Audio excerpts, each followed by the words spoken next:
Tegi makhanselara ba bangwe ba kgaolwana tse dingwe tsa rona re na jalo mo kgaolong ya rona ya Mahalape o botlhaba Mahalape East ka go Thosa 1 go botlhokwa gore le ke simololle kae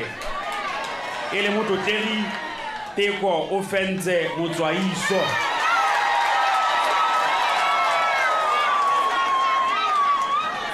kana ke gone go tautona wa rona a golelang teng a tlholegang teng Thosa again ra go leboga motlotegi honorable councillor be re na jalo le motlotegi mokhanselara wa kgaolo ya Boseja motlotegi Khumo Kwista Ramakgapi entse le go kgaolong ya Mahalape o botlhaba be re na le motlotegi Tlhopho Thabo Gaolathi ele wa Phala Road Sitsile Mokoswana ra go lemoga motlotegi be re nna gareng ga rona jaanong re le ba go kgaolong ya Mahalape yo o re le mo go ene e leng wa Bophirima re na le motlotlegi Emmanuel Sakane wa Mahalape o Bokone re na le motlotlegi ga go leboga motlotlegi re na le motlotlegi mokhanselara wa Madiba e leng motlotlegi Mokgweetsi Moiseraele be re na le motlotlegi mokhanselara ele wa Dilaine motlotlegi Tender KB Dinosi be re na le motlotlegi mokhanselara wa ngaka gae motlotlegi Molefe Semetsi be re na le motlotlegi mokhanselara wa Tshikinyega tiro ya one honorable tiro ya Manoe ra go leboga motlotlegi be re na le motlotlegi mokhanselara wa kgaolo ya Parwe motlotlegi o ntiretse Mogapi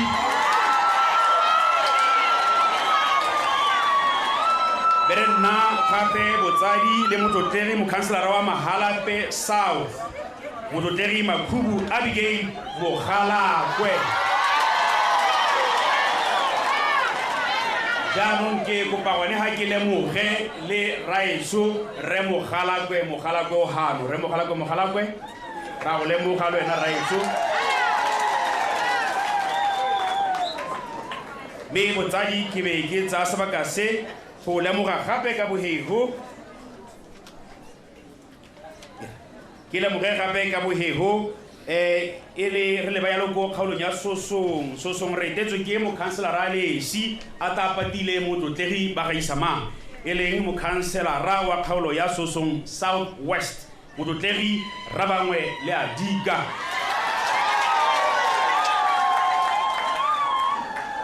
be re nna le batlotlegi makhanselara mangwe botsadi ba ba re tetseng go tsweng ko ntle ga kgaolo ya rona ya Mahalape ko ntle ga Mahalape district me le bone le baagisanye re tshela le bone re dira le bone ke kgaolo ya Tswapong o Bokone Tswapong North ba tla ba patile motlotlegi mo parlamente kana tona re Maele bone ke motlotlegi mokhanselara wa Letšeng Malaka e leng motlotlegi ba rulaganye le bang ga mmogo le motlotlegi mokhanselara wa Mathakola go Sekgweng e leng motlotlegi Tiro Phuthego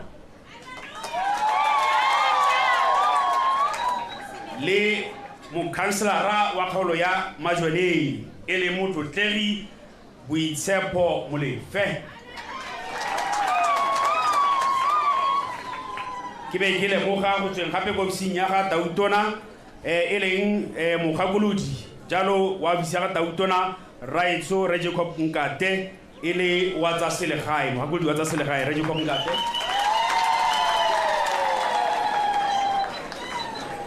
re bantsi go tlatse boitumelo wa kere ke Phuthego ya Mokatakata re tlile ka makatana mang jaanong ke o pagela gore le intshwarela gore o ka re ke tla itsise batho ba le bantsi botsadi o maleng be botsadi ke tla tswelela gape ga ke le itsise gore ga re nga rona re na le bagolwane re na le modulasetilo wa lekgotla la Kaboditsha la Ngwato re Lesego ra Ditanka be re nna gareng ga rona ke tla le ka go nna bohego le badulasetilo ba bangwe ba makgotlapotlana a mangwe a Kaboditsha ba gaetsho le bodiredi jotlhe jwa makgotla ka bodisa kopa ba eme hela ba dumedise Motlegi Tautona. Ra leboga botsadi. Bere nna le Divisional Traffic Officer North Central Division mogolwane wa sepodisi jalo a direla ko Phalape a okametse Central Division North Central ke Assistant Commissioner Member Machola. Ga no suna le bo monna we rena le monna we o dirang le ene kwano e leng Officer Commanding Rekadiatla. Ke lo itsisi gape gore rena le mokwaledi wa councile re Mike Taukobong a seno siana le bodiredi jotlhe jwa councile be ke lemoga le bodiredi jotlhe jwa puso ba gaetsho ga mmogo le go tsweng ko go ba Motlakase Botswana Power Corporation Customer Service Manager e leng Re Victor Baruti bere nna le go tsweng ko Phalape office ya Phalape ya Tourism Development Botswana Tourism Organization ene le Tourism Development Manager me Mildred McKenny ra go leboga mme botsadi ke tswelela ka ba setseng ga ba kalokalo gore be ke ka sutela tse dingwe ditiro ba gaetsho mo phuthegong ya Mokatakatai re nagano le Business Botswana o ka metsenyalo kana le modula stilo mo kgaolong ya rona e le ba ba emetseng ba gwebi Re Edward Mazunga bere nna le modula stilo wa lekgotla la baruti e leng moruti o ntseng a re bulela ha ka thapelo moruti Re Bashi Mathware le baruti botlhe go pakela moge baruti botlhe botsadi jwa me ka boikokobetso ga le ka ema la dumedisa Motlegi Tautona baruti ba me ke le tlotla thata ahe baruti ba gona le modula stilo wa komiti ya ditlhabolo tsa motse le badula stilo ba bangwe botlhe ba dikomiti tsa rona tsa ditlhabolo tsa motse tsa mahalape le metse e mabapi le maloko a bidisi kopa le bone ba re tshe gore Tautona ba bone gore ke yone parlamente ya motse Tautona maloko otlhe ba dula stilo ke bone ba re tlhokometseng mo motseng Tautona me ke itse gape ha gore botsadi rena le Miss Independence ma boipuso ba re ke ngwana a rona mo Mohalatse ona tsenella mabuipuso wala hatsilotlhe la Botswana go ga boroni me a nna mohenyi ke ene Miss Independence Botswana 2024 ke ngwana go Flower Town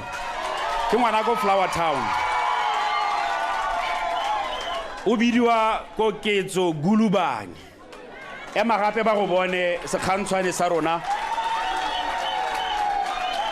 ke tsa gore Tona me Chombo o mmone o tla mo dirisa Tona ke ene sekao sa rona ke no ka mo dirisang go thusa le gore a hetole boitsholo jwa bana ba bangwe ba rona ke sekao sa rona mo Mohalatse ra go leboga mme bere nna gape botsadi gareng ga rona ne ke kope ka boikokobetso Motlegi Tautona le phuthego e hano ke lemoge botsadi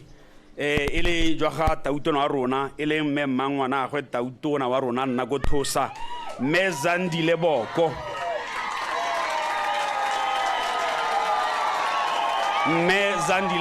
motsadi wa rona a sa tale no suna le tsala e le mme motsadi hale ke tla kopa motsadi wa rona le ena dumedise Tautona ke tsala ga motsadi wa rona le ngwana setlogolo sa ga Tautona ngwana my boy how ka emela le wena you are our boy le khaitsadi e hala kere ra le lemoga thata gore be le hano kana phuthego e bile le ya ntlha go botlhokwa gore le tle go utwa ntswe la ga Tautona la ngwana wa lona mo Mohalatse botsadi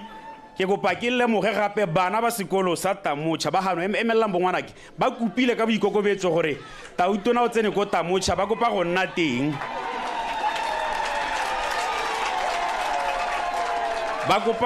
teng gore bone le bana ba Madiba le bona ba emela ba Madiba Senior Secondary School emelang bongwanake Tautona o tsene ko Tamocha o tsene le ko Madiba mme ba re molaudi ka boikokobetso ra itse re na le la go le pitagane re go pahela mo botsamong jwa lone ko pelenyana hale re na le sengwe something special for the president e tla re kgantele be ke kopa ka dikokobetso mo motlogi Tautona gore ba batla go mirela sengwenyana le ka bokhutshwanela motsotsonyana hela ne ke re ke e kope yalo botsadi ke tla lemoga le babega dikgang ba ira tiro e botlhokwa thata le ga mmogo le ba ga rona baemedi botlhe ba makalana a ikemetseng ka nosi non-governmental organizations ba ba leng hano ke be ke ema gone ga ke re ba gaetsho nelwang ke pula e namagadi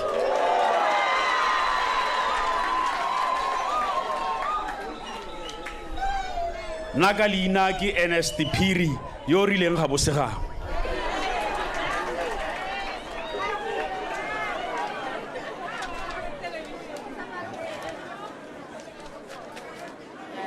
Thank you.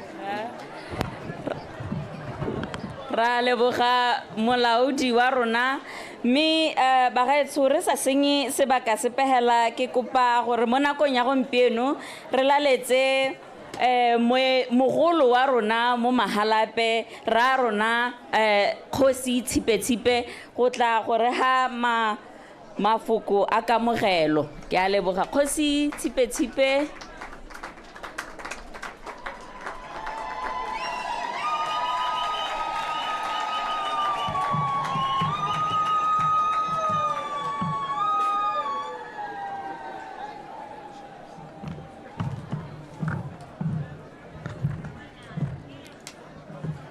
Manke le leboge ba tsamaisa tiro ba tiro ya motshegare wa gompieno ga ta se utlwale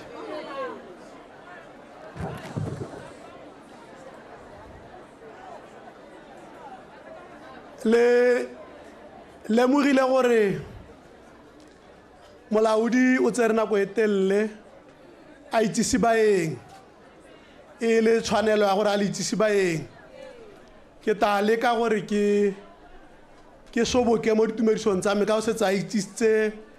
batsadi ka bontsi la ntlha ke lemoge Mr. President Tautona wa lehatshe la Botswana Advocate Gideon Boko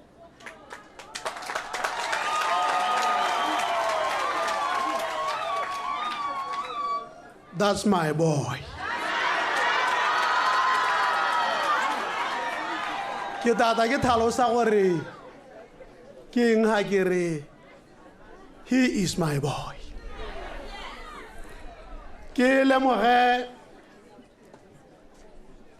mo parlamente wa kgaolo e rileng mo go yone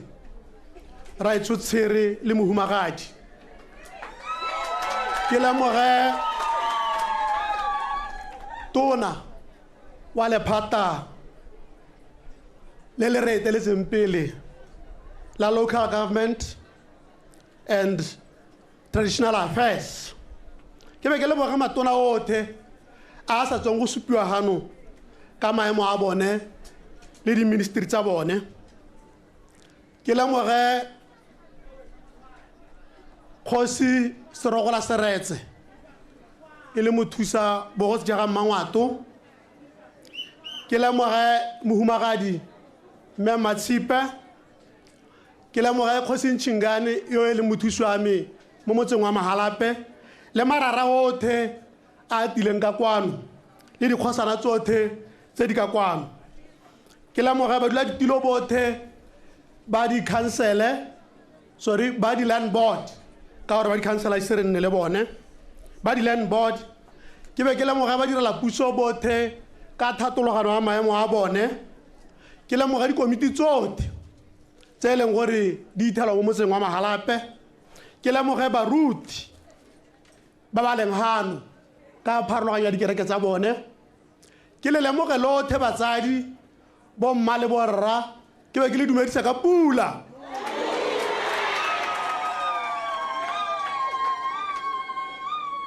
tsatsi leno ke boitumelo jo bogolo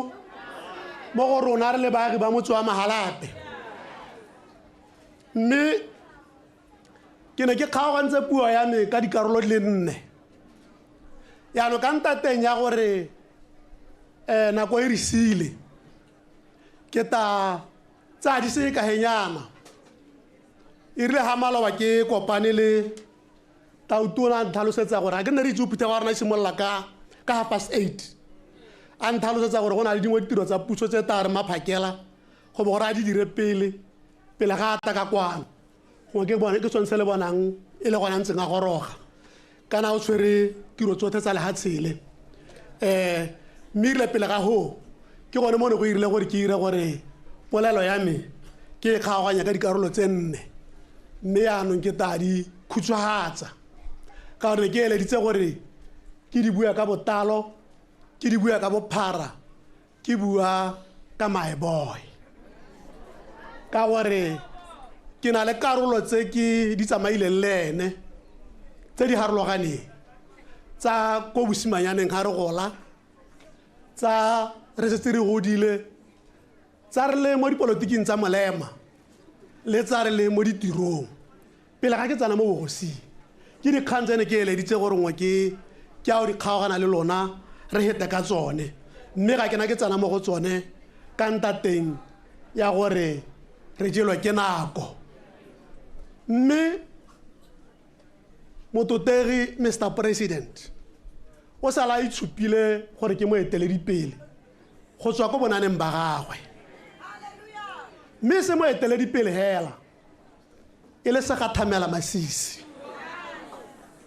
go tswa ko bonaneng ba gagwe go ta go tsena a hetsa dithuto tsa gagwe tsa molao a ba itshupa la le montong ya bosekelo mo courtroomong o na itshupa thata ke gakologana nako nngwe ha ba le mo court a na le kidingake yo e leng judge gampieno ba iteisana borathana go ke gone o ka ba ja monate ka ene nako eneo mme ga ke rate go apo go tseo ke dingwe tsa tsene ke di rulagantse gore ke tata ke tsamaya le tsone mme kana tautona ke yo o tile gae ha go letseng teng ha tsalotseng teng a golela teng a ba nna monna teng mme o na a tsholwa ke monna yo mongwe yo a na le bonolo a bitswa go te Stephen Boko a le bonolo mme monna yo ba ba mo itseng ka nakwana santse a dira ko Madiba le nakwana a dira ko Borodweng e ne le motho o na rata go bala rraagwe e ne le motho yo a na rata go bala nako e ntsi e na bala di-novele le di-newspaper le ka bona gore bothale jo bo kana-kana jo jaaka tautona a rona o botsere kae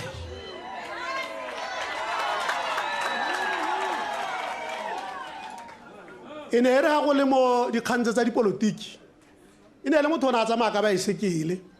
o ne o ithela a palame baesekele a gago hala itshegeditse a reeditse bagaka ba ba dule mo gone mo tsoneo bo Dr. Kenneth Koma bo Menyatso bo Marledi Gidi ba e leng gore ene tautona wa rona dipolotiki tse o di anyile mo go bone ke bagaka ba ba tswang mo gone motse o re le mo gone eo mme betso jaaka ke tlhalositse tautona gampieno o tswe o le dumedisa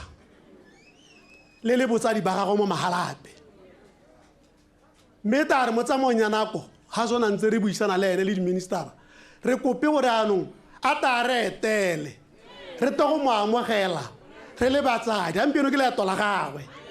ke dumela gore tata ano go ta la ta re etela re ta re mo itekodisa yaanong e le rona re mmiditseng ka moleto o tabe re mo o diretse re mo amogela mo motseng wa ga bone mme la itse gore re pele ga dithopo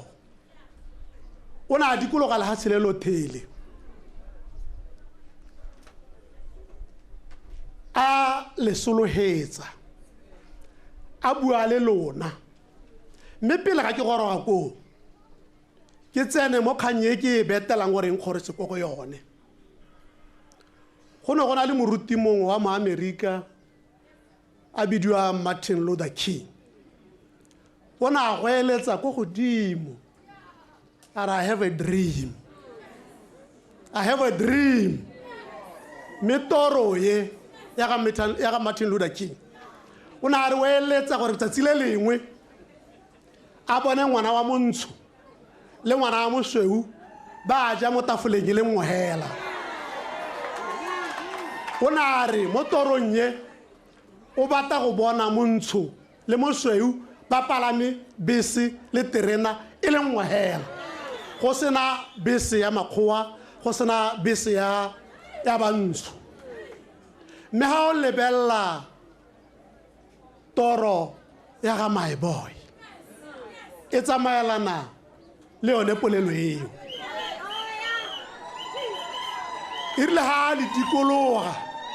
a bua le lona o na re o batla go bona gona le tekatekano ya ditiro le bereka lothe. O na re o batla go bona gona le tekatekano ya botsogo, go sena botsogo ja bahumi, go sena botsogo ja bahumanega. O na re o batla go bona dithuto, go sena dikwele tsa makgowa, go sena dikwele tsa bantsho, mme thuto e lekalekana hela. Ha Maloba a ikanisa khuduthamaga gagwe ke ne ke mo reeditse ka kelothoko e tseneletseng. O na a menne phata a ba ga molaetsa gore re tshologeditse lehatshe la Botswana, yaanong nako ya go itumela e ta hela go be go tsena nako ya go bereka. Le lona le lebelela khuduthamaga gagwe sente le ta bona gore na tsenya mongwe le mongwe ka profession ya gagwe gore o peskare ka moso a ba re o palelwa ke tiro ka gore ga a itse se dirwang. Mme gone moo jaanong re sologetse maduo a irileng ha le tsa tshwetso ka bongwe hela ja pelo le re le batla gore a etelele lehatshele le sena go utlwa molaetsa a be nna one a re a sologetseng. Mme se ke ratang go se le gakolola re le baagi le batho ba mahalape ke gore ngwana wa lona yo le mo abetse lehatshe la Botswana, le mo abetse kgaolo ya Southern Africa, le mo abetse Africa, le mo abetse le lehatshe ka kakaretso. Re itse gore ha gongwe re ta mo thaela go heta jaaka ha ne re sologela tanta teng ya gore ba re ba mo abetseng ba ta ba mo thoka go heta jaaka le rona re mo thoka. Sa bobedi ke itse gore le ditshologelo tse di go godimo jaaka ha ele ngwana a rona mo mahalape ebile le tautona. Mme re tshwantse go itse gore ke tautona ya lehatshe la Botswana e ta bo re ha lebile lehatshe le a ba le lebile lothe ka kakaretso a sa leba mahalape hela le nosi ha ta thaelang teng a lebile dikarolo tse dingwe a re amogele gore o lebile lehatshe lothe la Botswana. Mme ko bohelelong ha ke di hela mahoko a me a kamogelo ke gore o thoka tshegetso ya rona, o thoka gore re mo tshegetse re le batsadi ba gagwe ko Thosa, re le batsadi ba gagwe mo mahalape, re le kgaolo ya mahalape district, re le kgaolo ya ga Ngwato, rothe re mo tshegetse, re be re mo tshegetse re le lehatshe la Botswana gore a kgone.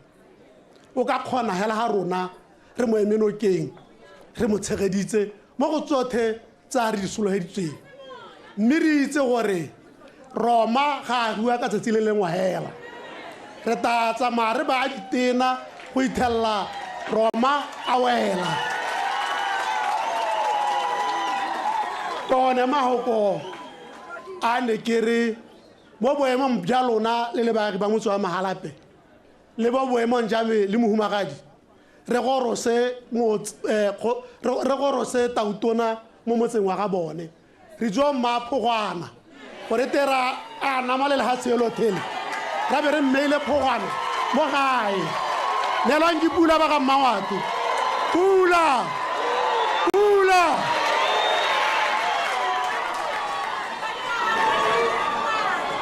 That's my Khosi, maybe. Rale ora Khosi tipe jaanong bagaetsho re tla kopa tekodiso ka ditlhabololo tsa motse ka modulasetilo wa komiti ya VDC re Boniface Disho. Re Boniface le ka tumela ka kwano nako ke yone seong jaanong re tla kopa gore o nne boripana hela modula stilo ra leboga ke a go leboga mo tsamaisa tiro wa letsatsi go mpha tšhono ye ga se tšhono ye motho go e tagangwa hela mo botshelong ke sone se ke ngotile mo pelong ya ka gore e be ke e amogetse ka tsela e ntseng jalo mo tsamaisa tiro mpe ke go lemoge mototegi Tautona wa lehatshe la Botswana Raetso Advocate Duma Gideon Boko ke go lemoge jalo le khuduthamaga ya gago Tautona ke go lemoga jalo Kgosi Tshipe le Maeso ke go lemoga jalo Kgosi Serogola Seretse ke go lemoge jalo marara a leng teng hano mo tsatsing la gompieno mme ebile ke le lemoge jalo bodirelapuso ka maemalwana a go harologana mme segolobogolo ke lemoge jalo morahe o hano mme mpe ke le dumedise ka leina le le maatla la ga Kgosi Jesu ke batla go simolola mo ngame Tautona ka mahoko ke ya a mo lekwalong la ga Baroma mo tekudisong ya me Baroma 13 1 o supa yalo le go kala modimo le bua le batho gore re tshwanetse ka dinako tsotlhe re ikobele babusi ba rona ka gore o pehela yo e leng ene mmusi wa lehatshe ke o thomilweng ke modimo re bone jalo mo ngame Tautona mo lebakeng le le hitileng go le setswatswe se re sa le re ipotsa dipotso merare tse ke ditiro tsa modimo ga go ratile modimo ga gona po ka kgannang seo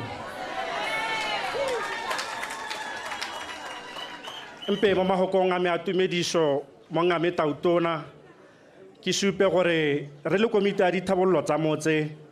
Raetso ra amogetse molaetsa wa gago wa go supa gore o batla go tsamaisa ya mpuso e ntšha ya lehatshe la Botswana re bua ka the transformation agenda mme re a itse mo ngame Tautona gore mo legatong le o tsenang mo go lone le ba o berekang le bone ga gona go nna mothogo ka bonako gongwe jaaka motho mongwe a na sologetse ka gore wa go batla go hetola ditsamaiso dingwe mananeo mangwe gore a tsamaelane le dikeletso le moalo wa the new government mme re dumela jalo ka boammaaruri gore we shall overcome mpe mo nakong e ka gona nako mo ngame Tautona ke le modulasetulo wa komite ya dithabollo tsa motse rra ke go lekodise tseo tse e leng gore ra di bona re ne re di kopanetse le bana le seabe le magosi ka go harologana ka tsela e ntseng jalo ke tshwanetse gore ntswa le ga re itumetse mo ngame Tautona re tsile go ipelela rona bangwe ga re go lebile jaana re bona bokao ja gago re heta re dumela gore ka ba maaruri se nne motho a dumela gore gongwe a ke sa diragala se kgona go diragala mo ngame Tautona re tshwenyegile mpe ke supe yalo pele ga ke go rolela tse pedinyana hela ka bonako tse e leng gore re di eleditse kgotsa ra di lora mme re pele ga mo ke tabo ke dule mo sethong ga nka ke go lemoge mo palamente wa kgaolo ene ya Raetso David Tsere motho o ratiwa ke batho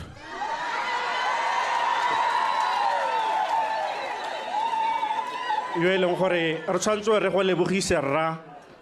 re go eleletse masego le mathogonolo mo leetong le lešwa le thomo e neetsweng ke Tautona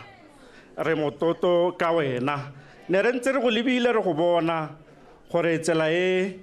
ta goroga ka gore gangwe le gape hela ga o tswa ko parlamenteng o ta kwano o ta gore lekodisa o nna le rona moritihatshe modimo ke yo raetso go buisa mogolo a tshwana le Tautona ga se selo se se mothogo o tlhokana le tshegetso ya mowa o boitshepo mme o tla nketelela pele mototegi Tautona re na le seemo ke se se golang ka ponyo ya leitho mo motseng wa rona Mohalatse ke tiriso diritibatsi tse re di bonang bana ba rona ba tetse mo mebileng re ipotsa gore botsogo ja bone bo ile ko kae mme re batla go supa gore Tautona ga se gore ra ipelaetsa gore ga se gore diritibatsi tse ko di rekisiwang teng ga go itsagale re ipelaetsa gore gongwe molao in enforcing of the law e ka re o santse go le gatasenyana ka gore le bona ba ba tshwerweng ka moso re bona motho a teng a setsa le mo mebileng a di rekisa gape a di rekisetsa le bana ba sekolo ka tsela e ntseng yalo selo se sa tshwenya ga re itse gore a gongwe ke gone gore bodiredi bo a thaela mo ngame Tautona jwa sepodisi kgotsa jang ebile ke gore gongwe re kope gore gongwe the quota ya bodiredi ya sepodisi e leke gore e tsholetsege gore tete re kgone go itebaganya le dikgweto tse ka gore ga go sena visibility ya sepodisi mo motseng re bona mathata a go tshwana le one a ntse a tswelela a gola ka tsela e ntseng jalo ne re gongwe le go bankanya molao o e leng gore bao ke ba e leng gore ba tshwerwe Tautona ka go rekisa diritibatsi mo motseng ba senya ka bana ba rona ditlhaloganyo ba rekisetsa bana ba rona diritibatsi tse ko dikolong a melao ye leng teng e banka nngwe e gagamadiwe gore batho ba boele ko morago mme ke wetsa mo go ene mo ngame Tautona gore yaanong ke utlwa ke wetse gore yaanong ke phuthologe go bua re kile ga nna le menahune Tautona gore gongwe re ta bona unity ya SSG mo nakong e hitileng e ne le kopo ya rona ba Mohalatse ra itshepisiwa re dumela jalo gore gantsi ha ma SSG ba le teng e ka re taolo le thokgamo go nna teng mo motseng wa rona Mohalatse re santse re ipelaetsa gore gongwe re kopa gore ga go kgonega go ka nna ka tsela e ntseng jalo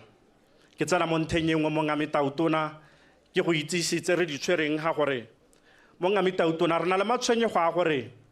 kana jaanong di-district di ne di a thatoswa maemo e le ka tsela ya gore gongwe re leke gore go tokafadiwe mo go teng ke gone service delivery in terms of the operations le go tsaya ditshwetso ka tsela e ntseng jalo mme re bona e le gore yaanong ntswalagane di-district di okeditswe di thatositswe maemo mo ngame Tautona madi kgotsa the budget allocation e neelwang di-district e santse le go tlase thata mo ngame Tautona e tshwana yala le bogologolo e santse le di-sub-district you could imagine a whole of a sub-district mo ngame Tautona a neela budget ya 100,000 go te ke yone e bankanyang ditsela tsa metse e hetang 40 ka tsela e ntseng jalo selo se mo ngame Tautona ne re mo pusong ye ntšha ya ka re bona tebelopele le batla go direla batho a reng go seka-seka gore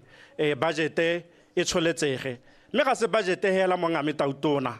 re lemogile gore ntswagane go te go ntshiwa go tsewa ditshwetso tsa madi a dia gongwe ko sorowe maphata mangwe kgotsa makalana mo ngame Tautona a santsantse go letetswe ditshwetso dintsi di tsewa ko sorowe ka tsela e ntseng yalo selo se ke madi a die ga go tsena mo dithabollong re kopa gore gongwe selo se mo pusong e ntšha re se bankanye ka ponyo ya leitho mme mo ngame Tautona mpe ke supe yana gore motse yo kgotsa district ya rona raetso ke district e tona thata e na le metse hela e heta 40 ka palo re itemogetse mo ngame Tautona gore mo lebakeng le le hitileng ga re nna le bothata ba molelo mo kgaolong ye re emela setima molelo se tswa ko Serowe kgotsa ko Phalape. Selo se ke matshwenyego mo go rona mo Ngame Tautona. Ne re kopa gore e re ha re ntse re ipankanyetsa mananeo a mašwa a dithabololo, re kopa gore mo districting ya rona mo Ngame Tautona re nne le setimamolelo ka gore bodiredi bone bo teng mo Ngame Tautona. Maabane yana go letse go shantugo gongwe ba ne ba ta ka sekupunyana batho ba modimo se sa kgonang go ira sepe. Yaanong ne re ha o lebile dikago tse di leng teng tsa batho mebanki le etetseng dikago tsa puso ha go nna le seemo e nna tshwarang ke one kgotsa matshwenyego a rona a re a bona mo motseng wa rona wa Mohalapse. Se segolo mo Ngame Tautona ka ke berekela mo nakong o setse metsotso e le meraro re na le letshwenyego le leng gore ga ra bolo go lela ka lone dingwaga le dingwaga mo Ngame Tautona, mme re na le tshologelo ya gore selelo se ta hela storm water drainage. Motso wa Mahalape o ka dinako tsa dipula e nna selelo sa khuranyo ya meno. Re ne ra tshepišwa mo lebakeng le le hitileng gore storm water drainage e teng ka mosoga eyo, mme re tshwantswe re leboge maiteko a ga Honorable David Sere a gore ka lenaneo la CCP o na le ka gore gongwe a bone gore go ka dirwa jang mme go a thaela. Re kopa gore mo lenaneo la ditogamano la dithabololo le le talle Mahalape e nne a priority area ya ka le thola le ntse le bona mo di televisioneng gore ha gona le morwalela e nna mathata ka gore ga gona ko metsi a yang teng, ga gona se se tsamaisang metsi mo motseng wa rona wa Mohalapse. Batho ba senyegelwa ke dithoto bora dikgwebo le bone ya lo basala ba lela ka tsela e ntseng jalo. Ye ya lehihi mo Ngame ga ke batla go bua thata ka yone, mme ke ta e bua ka gore motso wa rona o lehihi. Ke thola ke ntse ke bua ha mo Ngame ke re ha motse o le lehihi re hihalwa ke dikakanyo. Ha re ka ke ranna le di-street light mo Ngame Tautona tse di sa bereking o bo ipotsa gore matsapa di a tsaya ko kae. Re na le di-street light mo Ngame Tautona tse e leng gore re nna re lela ga di bereke, mme gongwe ta re ha re tswa ha le ta bua sengwe di-street light di ta bereka mme di okediwe ka bophara ja motse wa rona ka gore ga go le lehihi go nna le borukuthi jo bo heteletseng. Ga rena ditsela mo Ngame Tautona ke tsa bogologolo, metsi a sentse ha le tse dingwe tse ne di dirwa di-pavement tse di ne di dirwa go sena moalo wa go kganna metsi, gore ha metsi a ta jaana a senya ka malwapa le tsone ditselanyana tsa bohelo tse ntseng di le teng. Re kopa ditsela le rona ra e tsho mo Ngame Tautona ke a wetsa mo go ya banana mo Ngame Tautona. Lenaneo le la banana la YDF le sala le nna le a threshold kgotsa a ceiling ya 100,000 mo lebakeng la dingwaga tse dintsi, mme re dumela gore 100,000 te o seilwe ke inflation. Dithoto tse nne ke di reka 5 pula mo ngwageng wa 2001 ga e sa thola e le 5 pula. Yaanong ne re gongwe re lebeng selo se gore e se ka nna sone se e leng gore se ta dira gore dikgwebo tsa banana di hite di retele ka gore madinyana ga a lekana. Re yamanya le one youth policy ya lehatshe la Botswana mo Ngame Tautona e sala e silwe ke nako, botshelo ba yone bo sala bo etse ka 2010. Gone yana re thokana le youth policy e leng gore e ta itebaganya le dikgwetho tsa banana mo nakong ya gompieno go a ko pele ka tsela e ntseng jalo. Mo Mahalape mo ga rena a recreational facility. Ra kopa ha re lebile district ya rona e tona, ha re itse gore gongwe go ntse go lebile tse dingwe jang, mme nna ke batla go supa gore district ya rona e tona. We need an art center mo Mahalape e leng gore ka yone e tabo ya go rotloetsa bodiragatsi ka tsela e ntseng jalo. Ra etsho ke wetsa kere ya botsogo ke ye mo Ngame Tautona. Go santse go na le go ngongorega ga Batswana ga gore melemo e santse e thaela ko dipateleng. Ke na le bothata ha mo Ngame Tautona ba gore bodiredi ga ba araba bagolo ba le teng bo supa ka ha e leng gore melemo e teng ka teng ina fo e stokilwe e tsamaya mo di-percenteng tse di kana melemo e leng teng ye ga ke ya go sepateleng ke le molwetse ga eyo yaanong selo se mongame tautona ne re kgang ya gore melemo e teng ga re sa thola re e bata a e nne teng re e neelwe e re thuse ka tsela e ntseng jalo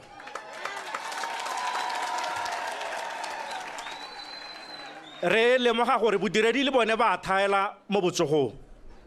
ke sone se o bonang go nna le delay di-check-ups kore o le mo bothokong ja bolwetse mongame tautona o ba go beela check-up le operation morago ga dingwaga tse 2 ka tsela e ntseng jalo selo se ra re a se bankangweng ka bonako re lemogile yalo gore le gona mo mahalapemo ga gona mahalape hospital advisory board ga iyo ga gona mo go teng re ga iyo mongame mme kana bodi ke yone e amanyang morage le ditirelo tsa botsogo ka tsela e ntseng jalo gatwe ngwana yo sa leleng o swela thari mpe ke re mongame tautona ke o etsa rra ke re teng re dikomiti tsa dithabollo tsa motse goromente yo leng teng wa letsatsi ka mananeo le ditsamaiso tsa yone re di sala morago re bona ga mongame tautona e le gore tiro a rona e ntsi ya bosigo le motshegare ga o lebile maitama a rona mo local government act gore ga te re dirang ga re dirie ne re kopa mongame tautona ka gore gongwe ne re ntse re sa kgone go bua ka o rile re gollesege go bua mpe re kope mongame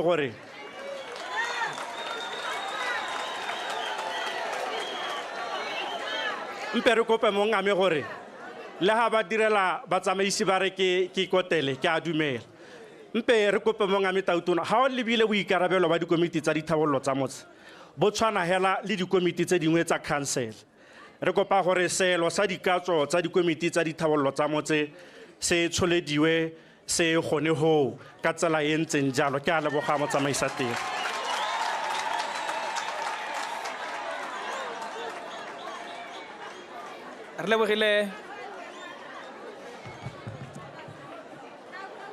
re lebogile modulasetilo wa VDC a re tsweleleng batsadi re lebogile modulasetilo wa VDC ka pego ya dithabololo tsa motse mme ra tswelela le program ya rona batsadi mona ka gompieno ke a go bitsa Hano Entertainment badiratsi ba rona ba babedi ke wa Katara le wa Mmoki ba gore tshamekela kana go engwe hela mme ke ba bitsa Hano ba te ba re natihise re ipanyetsa go ta go emeletsa tautona wa rona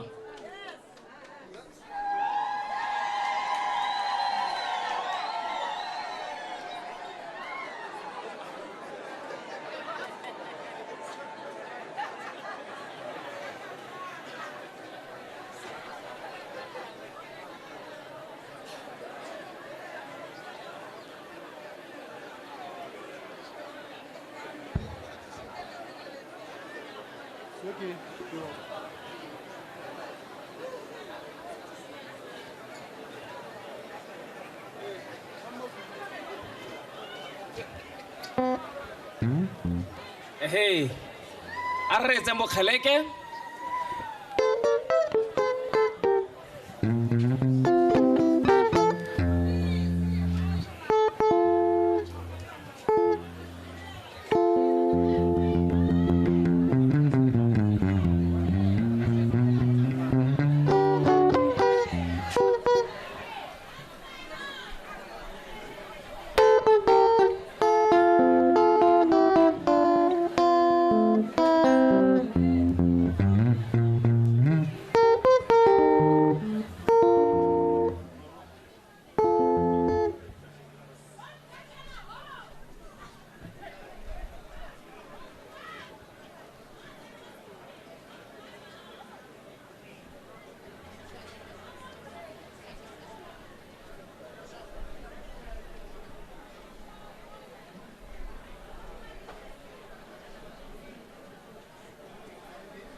Ya.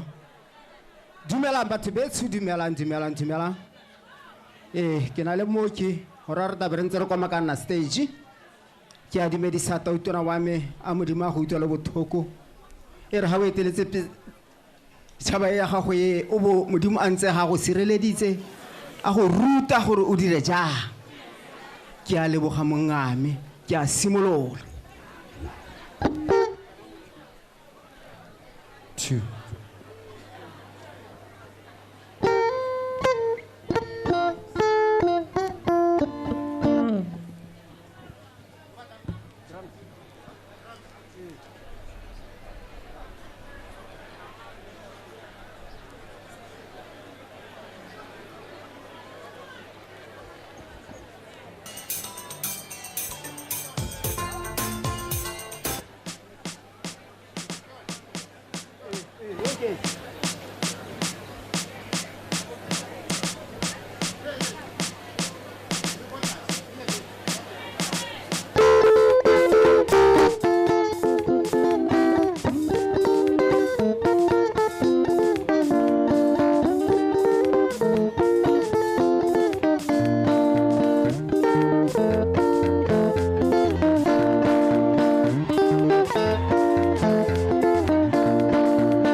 Amuri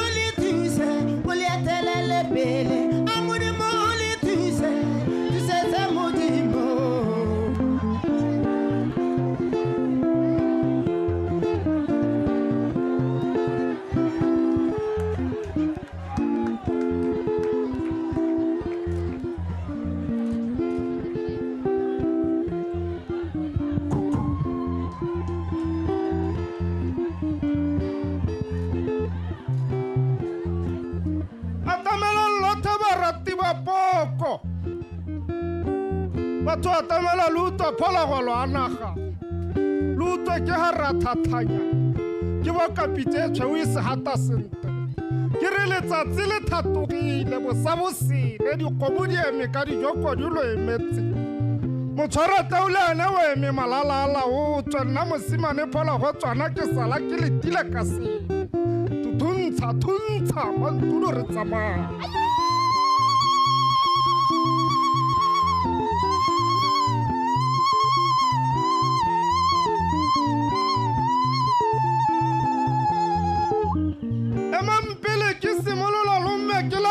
batswana ba pele ba ba ileng ba tshwaragana ba bopa botswana pele ke re kgomo modimo ya nko emetse go lagala o rebelege dikgomo tsa bakalaka batswapong ba birwa le bomamang di reagetse moenkgole ke ntlo lesedi la thuto tsa bakgatla batlokwa bakwena le bomamang tsa reagela mmadikolo pila rea dithuto e le tsa dikhunwana tsa mpatsomo tšantšang dingwe di le dina ka matshope mapete ke makoro bontomo kgomo ngwe ene e thaoletse batsetsele one ya go lola go ya go fepa bo malaisa ka lobisi e ne ya re ga e bopa banna ba ethela lošala ba itse ga e letse digobo mabele a yona a eme dithupana e le ruri dikgomo tsa borraetsho le borraeno di reagetse legatse di reagetse botswana setso sa setso morethetha mogopo wa setso montudutuduetsa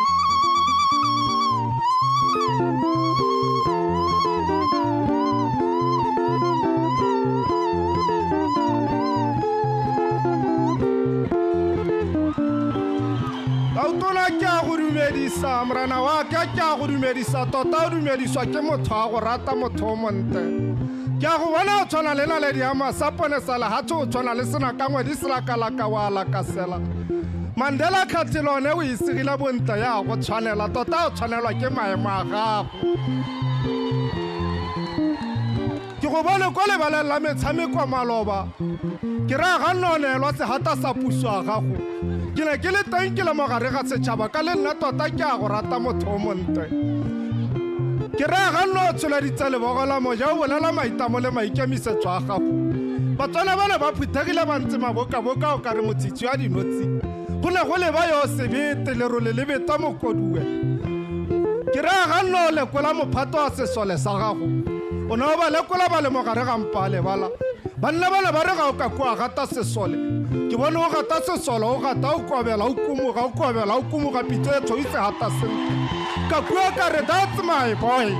batswana ba ne ba le teng ka utwa ba tshega ba itumela ka o le molola kgololesego ba itse ga o tabana molaluba setso sa setso morethetha mogopo wa setso mantuduntuduetsa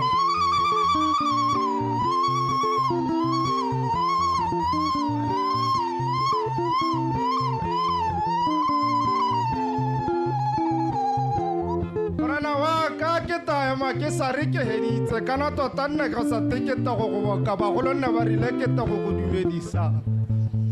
mona mogolo wa gaetsho kana nna ke go bona ke le ga jana ga ke bate go jetsa mane ai utwa we duma we utwa we tautona we utwa we duma we utwa we utula ga lo bolela mahoko mangwe maloba o no bolela o dikaganyeditswa ke dikapa mantswe ganong o re nna kana tota ga ke moengele ke mofokodinyana wa modimo diphoso ke a di dira mme ke tabe ke na le batswana ba tlantswa dithapollo bo itse ka utlwa pelo a me nna tshweu kana tota ga o tsamaya monate ga o ema monate o re wa bua monate le ga o tsholetsa sekhukhu se tsholetsa monate le rona mo khanseleng ya mhala tse re bina ka monate ke ra ka khansela ya rona e takilwe mmala le godimo e takilwe botala go lekalekana ga gona le ga ile ga madi a kgoga a rotegetseng teng jo le ntshwarele batho betso bankong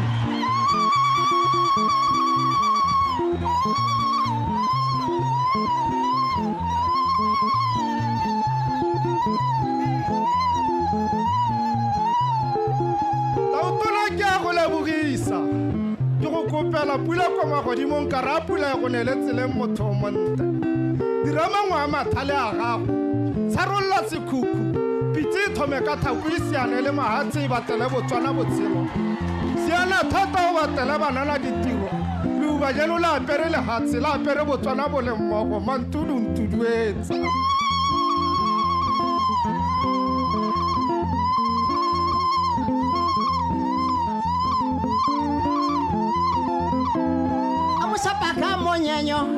Chapaka monyenyo, una chapaka monyenyo, basali badudueza, monyenyo wa gagwe, ukari wa mwana wa Motswana.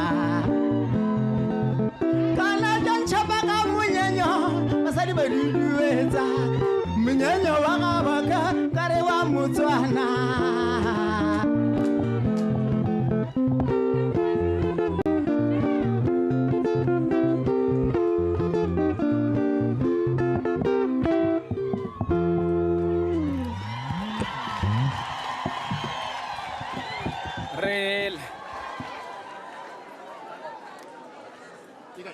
Iguatas. Relebogile.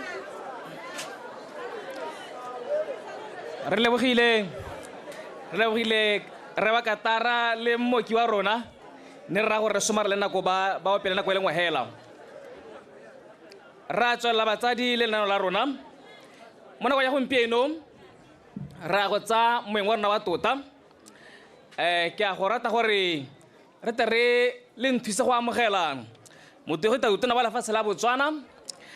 Advocate Duma Gideon Boko a re emeka dilo tsa rona jaaka re mo amogela ka legofi Mr. President.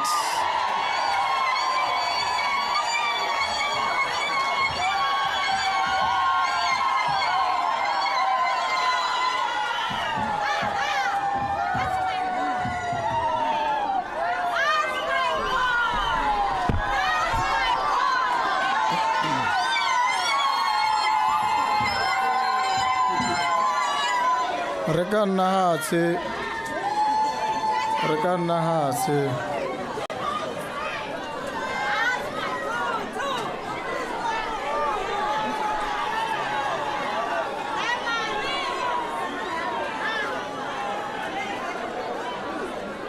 bagolwane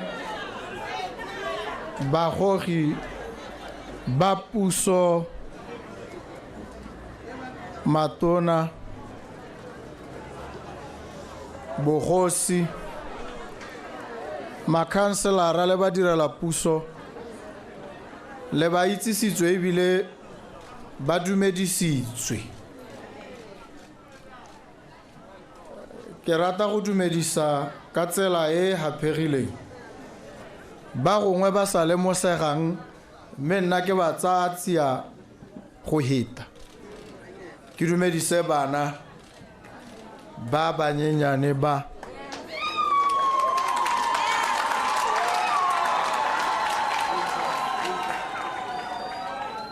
masea le ba ba tsenang sekwele ba Tamocha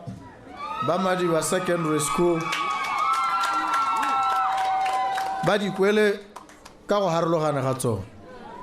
ke ba lemoge ebile ke ba lebogele gore ba bo ba leha ke ba kgole. Ma ke dumedise lona batsadi ba mahalape ba kitsileng ko go lona ikile ya re mo dikgweding le dingwaganyana tse di ko morago e boera ha kitsile kwano ke kopana le lona bagolo batsadi e boera ha le mpona le bolere ngwana ke ene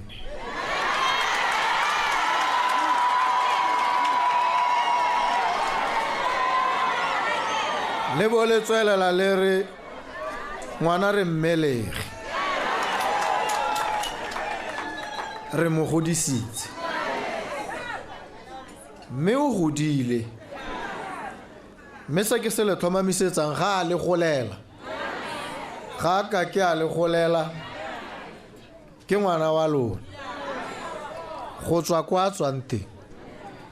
mme ga go hetoge wa go tswelela go ntse hela jalo.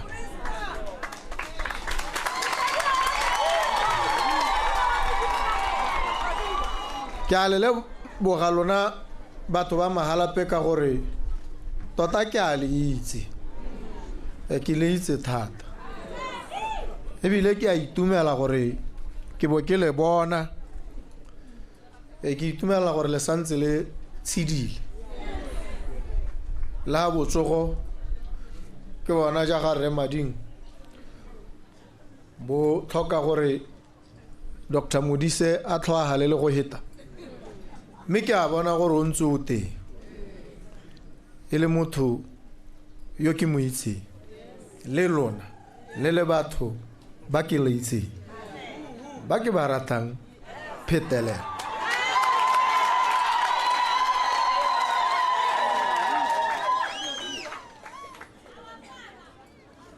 sengwe sa dilo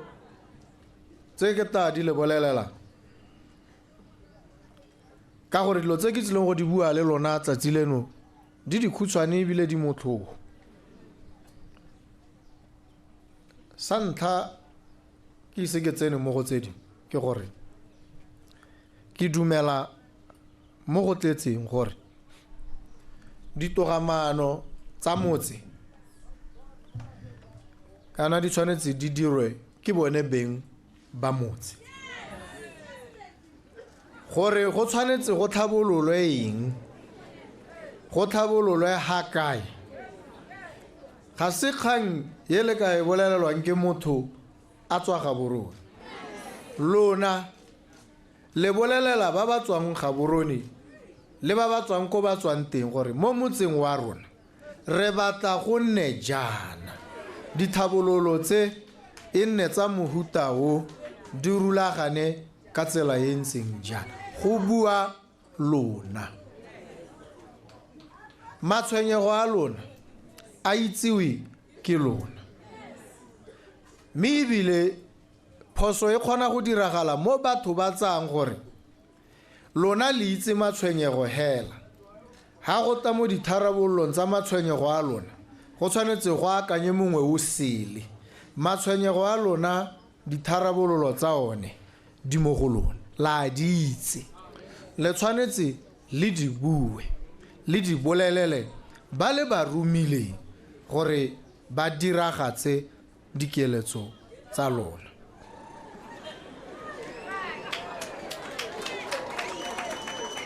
ke hano gompieno ka gore gone ke ne ke ntse ke tata kwano mme ka patelesega gore ke he go se go tla kwano ka gore go se tshipe o kopane le nna ko Gaborone a ipa jaaka o ka reng wa kopa o kopa gore ke kgabole jana mme ha ke reetsa ka ha puo ya go ana e bega ka teng tota ne se kopo e ne e le taelo o ne a mpolelela ebile a ntaela gore a re batho ba Mahalape ba re o seka wa ya go gata gope wa buisa phuthego epe gope o sa tla go simolola ko Mahalape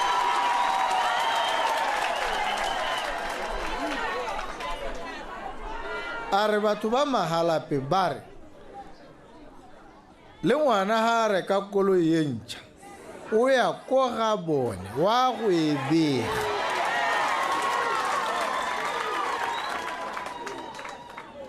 e ne e se kopo gone mo e ne e le taelo e a rileng e tswa ko go lona ke tsile ha ka taelo e go araba taelo ya lona mme ke itumelela gore ne le sa kope le ne le laela ka ngwana le mmelege la mmolelela gore takwana mme ke gorogile gompieno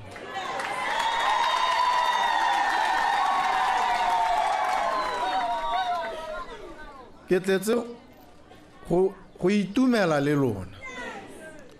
ke tletse gore ba banyenyane ba gongwe ba ntseng ba sena epe tsholohelo e re ha ba iteba ba ipolelele gore ga gona sepe se se ka ba palelang ga gona sepe se se ka ba kgoreletsang go goroga ko mankalenkaleng ko ba eletsang go goroga teng ga gona ngwana ope ke buile gantsi ke santse ke bua le gompieno ke tla bua le ka moso o mongwe ke re ga gona ngwana yo o seng botlhale gayo re horwa ke batho bangwe ba re ke baitseanape ba kgona go tsaya ngwana wa gago ba go raya ba re ngwana yo o feitse standard 7 go raya gore ngwana yo ga a botlhale mo ise ba profiting o na le phutsego nya ga yo ngwana yo seng botlhale ga yo mo ke boammaaruri jo bo itseweng ke baitseanape ba batho a hetseng ngwana mongwe le mongwe o na le mpho o na le talente ya gagwe ya ihilweng ke Modimo ga gona yo senang mme yone talente ke jone botlhale jo bo mo ngwaneng yo jo bo ka tswang bo harologana le jo bo hilweng yo mongwe mme pharologano ga e re gore ope wa bone ga a botlhale bana ba botlhale botlhe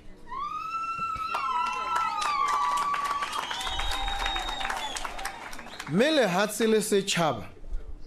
re gakolola gore go na le phoso ye re ka itirelang ra e direla bana ba rona rata ra ba thobosa ra re ga ba botlhale ka gore ke rona re ba bolaileng re ba gobaditseng ba sa le bannye baitseanape ba re ngwana ha a tsholwa go itlhelela a tshwara dingwaga tse 7 ha ka se ke a ja sentle mo dingwageng tse a bona tlhokomelo ke gore re mmolaile rona re mmolaile la bohelo ha re tlhaloganya sonese re tshwanetse jaanong re bo re lemoga gore tsibogo mo go se e nnile gore go nne le ministry wa tlamelo ya bana child welfare o tlhokomelang gore ngwana yo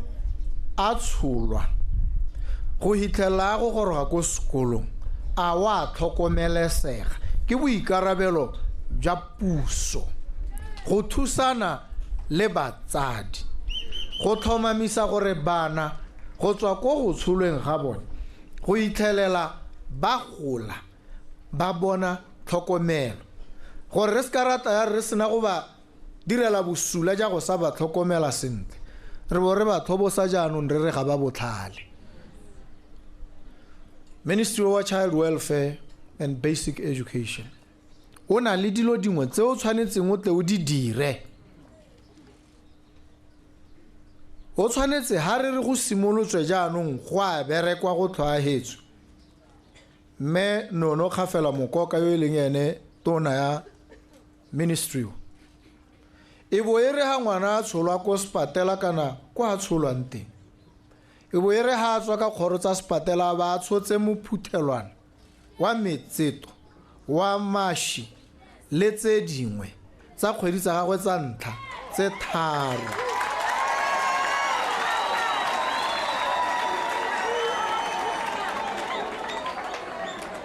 gore e re ha go ithulagangwa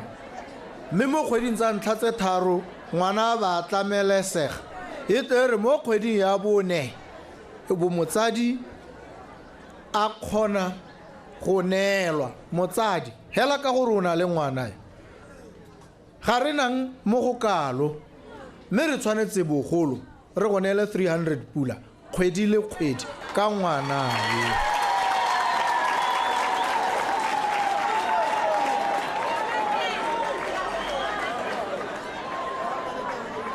ke gore jaanong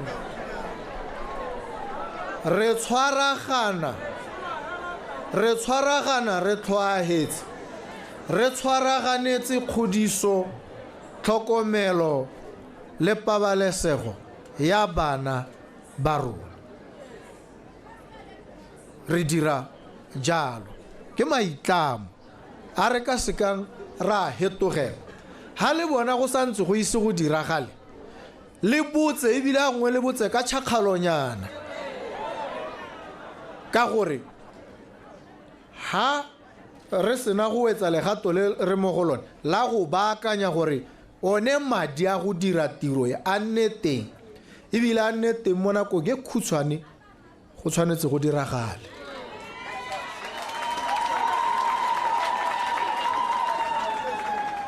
ha ngwana a sena go thuthuga la itse ebile le ntse le dumela le tsa gore golo mo go tweng crash ke dilo tsa bahumi ba lona bana ga bana le ha ile sebaka kana tshwanelo ya go tsena ka dikgoro tsa crash uso ya lona ye e tshwanetse e tlhomamise gore ngwana mongwe le mongwe ga a simologela a bona sekolo ha a tla go bala standard 1 wa ba a sala a simolotse le ene jaaka ba bangwe ba ba ko dikgaolong kana ko ditoropong a ya sekolong a santse a le monnye a ile go kopana le ba bangwe a rutwa dilo tse di motho ha ngwe le gone go tshameka le ba bangwe ngwana wa go rutwa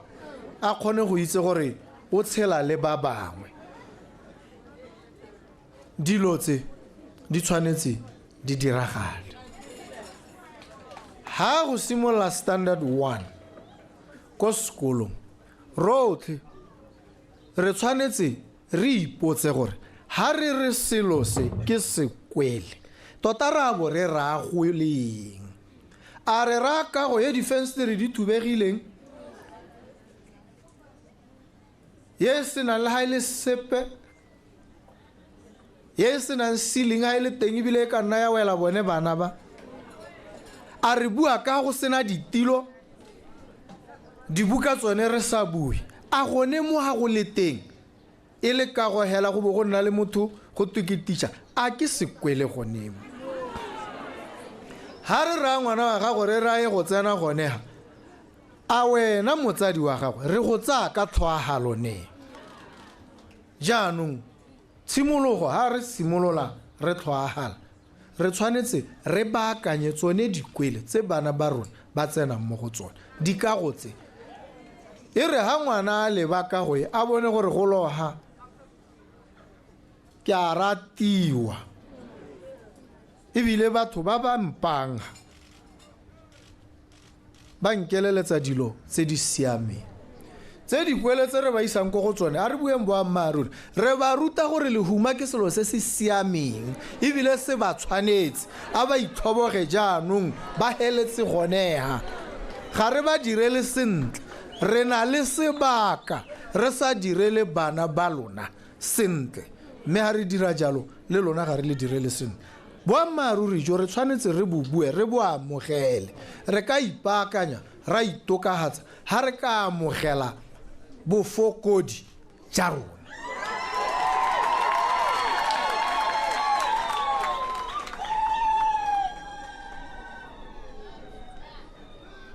re ya jaanong re ntse re bua ka bana kana bonkuku a bone borra a bone mogolo ba ba sala le bone ko malapeng la itse ha ba seo ga re o hire motlhokomedi wa bana yo patelesegang gore o ntse o sena madi jalo o mo duele mme jaanong kgannye e sa nthobatseng ye na le malatsi ke sa robale ke mekamekana le yone kana re buile ebile ga re ka ke ra boela ko morago ra re bone bagodi ba tshwanetse ba duelwe 1800 pula ka kgwedi ra rialo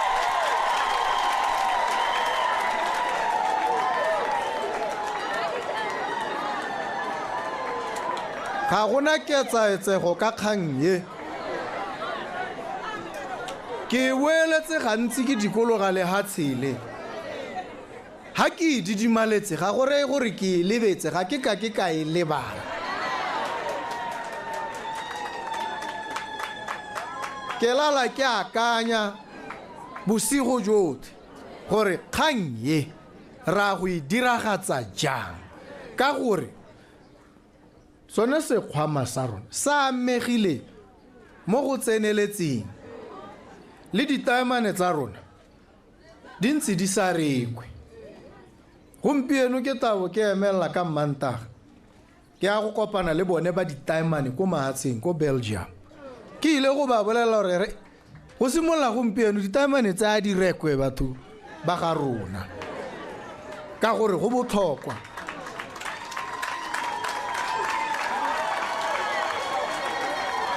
ga ke go amana le ope ebile ga ke go lwa le ope ke a go buisana le bone ka tlotlo gore re ha ditaemane re na natso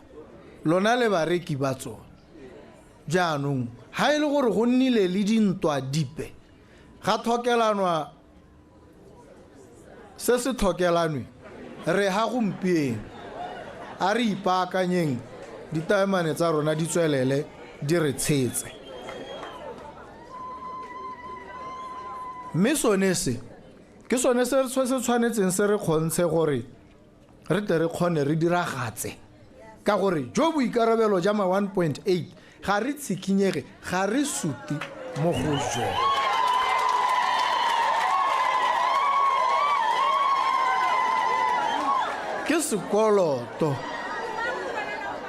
ke sekoloto se re tshwanetseng re tle ko go lona re tle go se duela le ha re ka diega ra diwa ke gore re santse re le ka go kgobokanyetsa gone gore re tle ko go lona sekoloto se tsile go duelwa ke a le thomamisetsa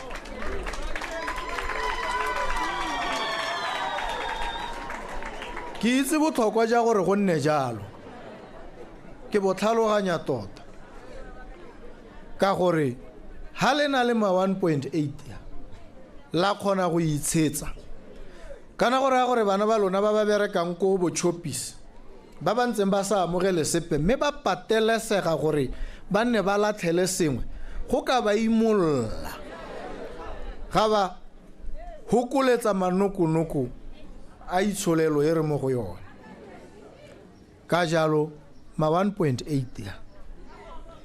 nnang le itse gore a tla goroga a etla ko go lona mme ebile ke ntse ke bua ka bana ba lona ba ba berekang ko bochopisi ma ke bue ka yone chopisi tota e rile ha go ntse go tsweletse go simolla ka 2019 pele ga 2019 re bua re ha go twe mmereki wa chopisi ga amogele sepe re tshwanetse re bo re bua a amogela 3000 pula ka nako eo monga chopisi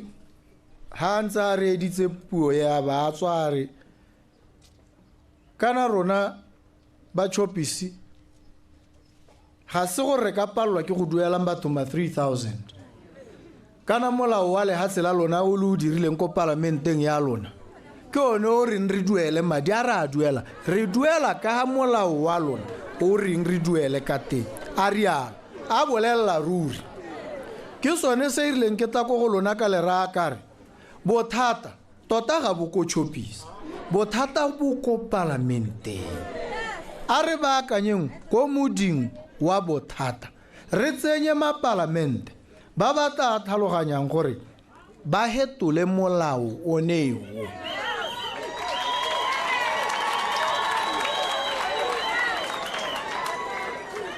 mme lona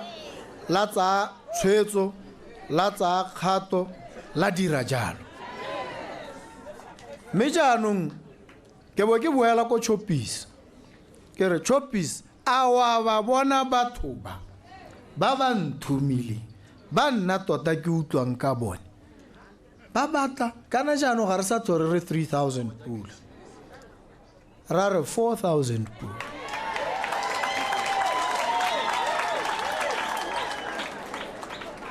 ke re gompieno wa re nako ya 3000 no re o ka kgona gompieno wa reng chopisi ya re le 4,000 pula re ka kgona.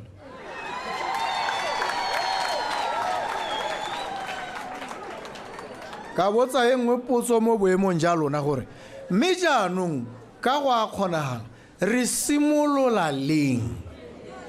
Ga re ise re hetole molao, ga re ise re tseye dikgato dipe, mme ra re ka gore golo mo go ka kgonagala ebile wa rialo ke ngo sa supi ka ditiro. Chopisi ya hella e re January 2025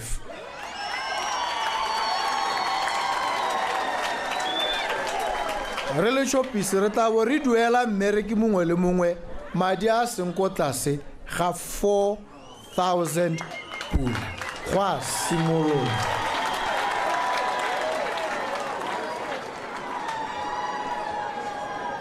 Chopisi ke kgwebo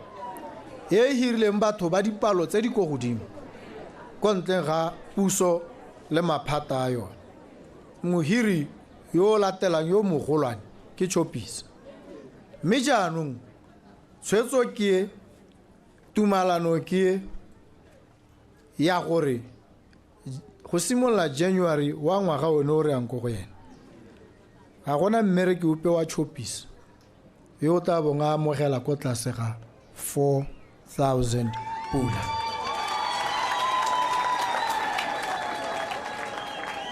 Mme re leboge bone ba Chopisi re ba lebogise ka gore ba ne ba tsiboga ba lemoga gore ha batho ba kgona go tsaya tshwetso ya gore ba thophe ba bang go hetola molao, a re ba etelele pele re supe gore ke boammaaruri go ntse go sa pale rona, mathata a ntse a se mo go rona. Mathata a gone ko ne le ntse le sa dumele, mme ile ha le dumela la baakanya, mme ka gore la baakantse a re le pele ga ba simolola go hetola rona re le Chopisi re bo re itlhatswitse.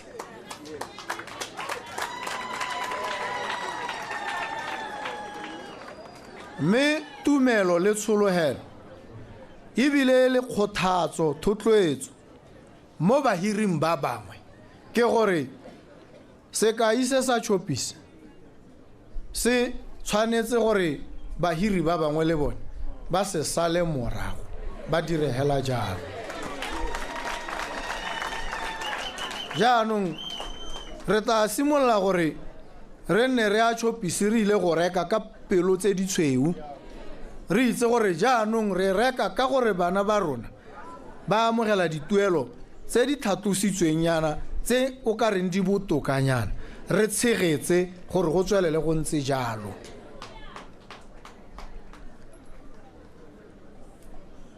Dilelo tsa mookamedi wa ditlhabololo tsa kgaolo ya lona di utlwetse mme ebile ga di mmogo, ke a itse gore di dintsi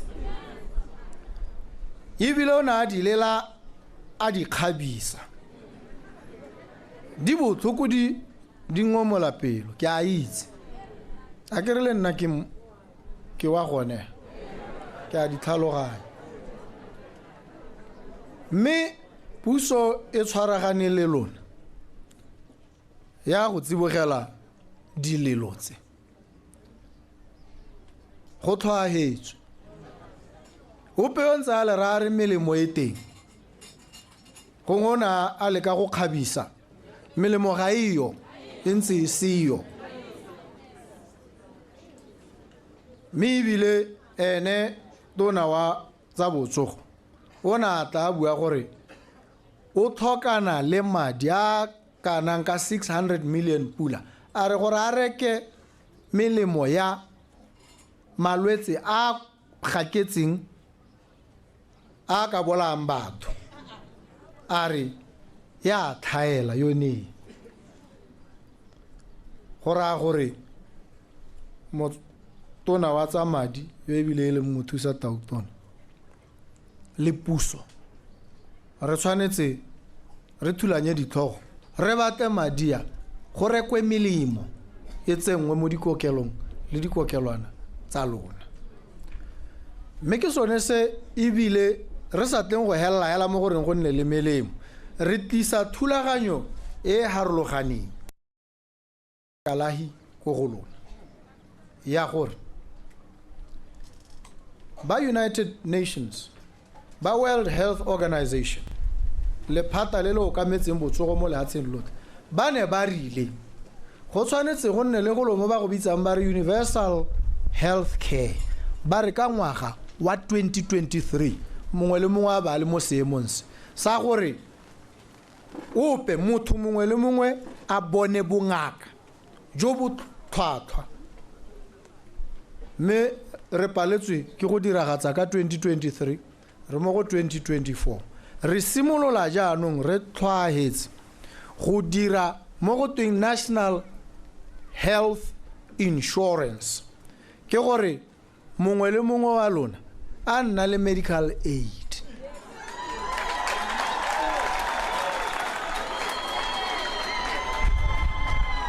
aya bongakeng le ena a phuthulogile a kgona go ya le ko bo diagnofirm a go dirwa di-test a tshwere karata ya gagwe ya medical aid re batla gore go nne jaana ebile go nne jaana mo nakong e khutshwane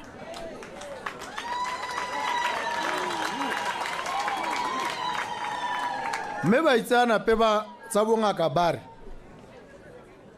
gone gore e bo e re ha o ya sepatela o bo o neelwa karatanyana e ne re e neelwa e blue go tswa kgakala go tla go itlhelela gompieno e go kwala mo go yone o bo o tsamaya ye leng gore ngaka ye nngwe ha batla go go alaga gore e bone gore go ntse go iragalang e tshwanetse e bone mo karateng yone ba re re tshwanetse re hetole seemo se jaanong dilo dipampiri tsa gago tsa bongaka di bewe mo maranyaneng go itsege ke gore ha o emella ha o ya ga borone ngaka nngwe le nngwe yo e yang ko go yone e kgone go tsena mo systeming ya lehatshe la rona e kgone go bona information medical information di record tsa gago di le go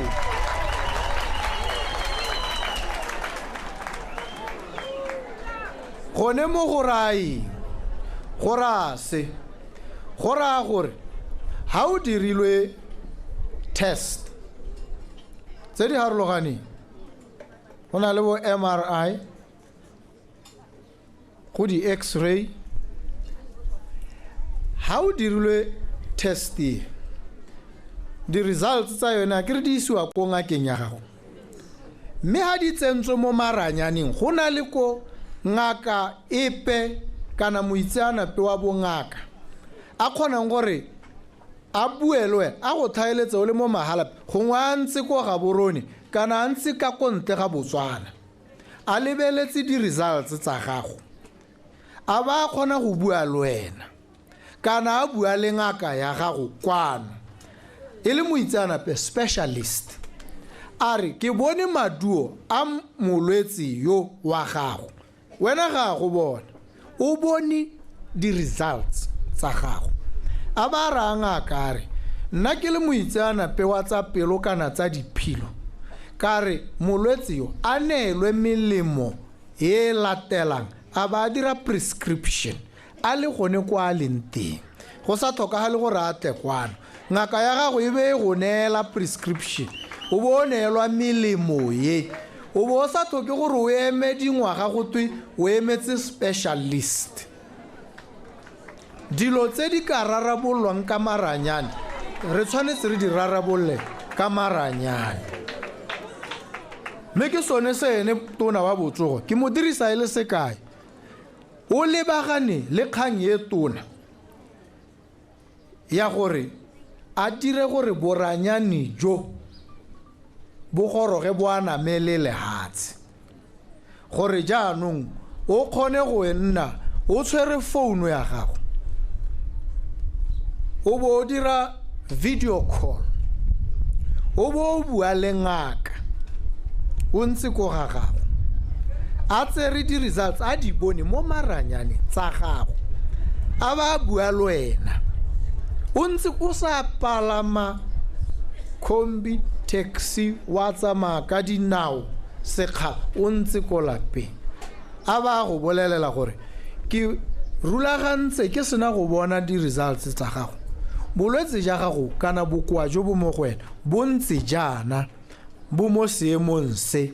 jaanong ke eletsa o diretse di latela a bua le wena dilo tse di tshwanetse di diragale mo nakong e khutshwane gore batho ba simolole go tlamelesega jaanong mme le tsone ditekelo di-test tse dilo tsa bo diabetes test tsa teng motho o tsewa madi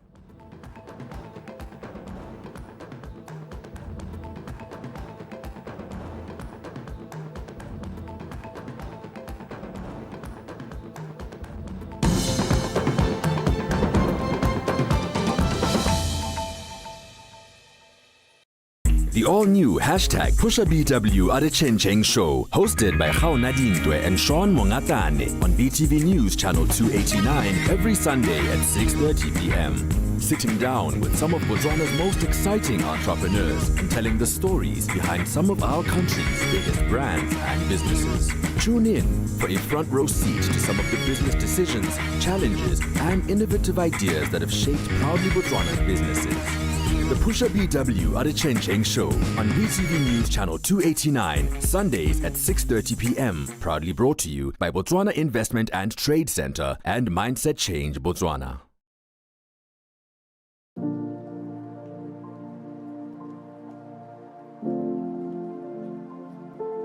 Located on the Tamalakane River is the tourism capital of Botswana, Maun,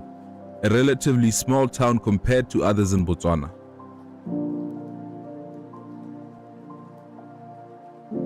Maun acts as the gateway to many of Botswana's tourism sites such as the Okavango and Moremi Game Reserve. The communities of Maun make use of the Tamalakane, using the arable land it creates for farming and letting their livestock drink from the river, as Botswana is known for its... ke go le bolela gore me madi a ra khonneng go a le bonela kana a teng ke ya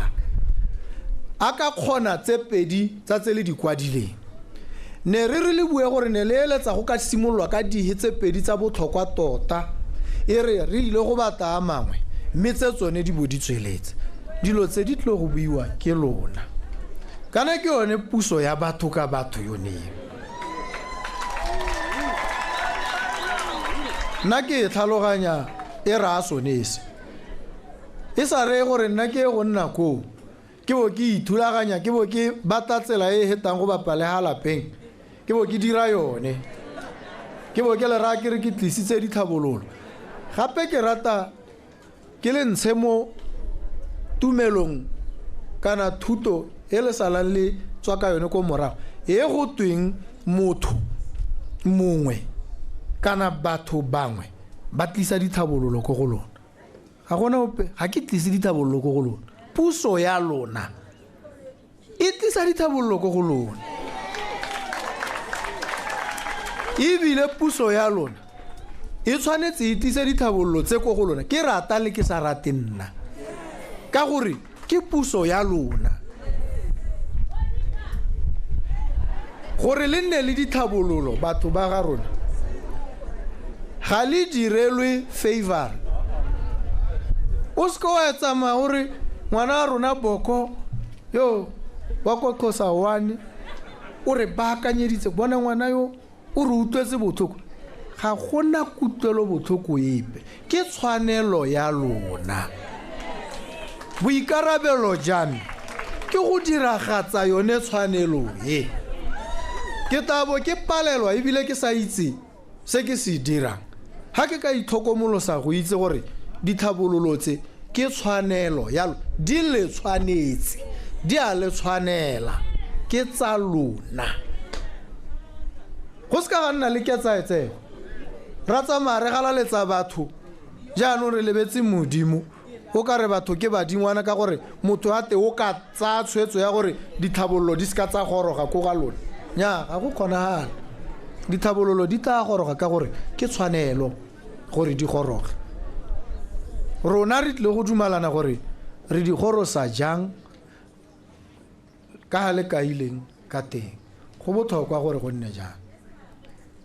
thuto ya bana ba lona e tshwanetse e baakangwe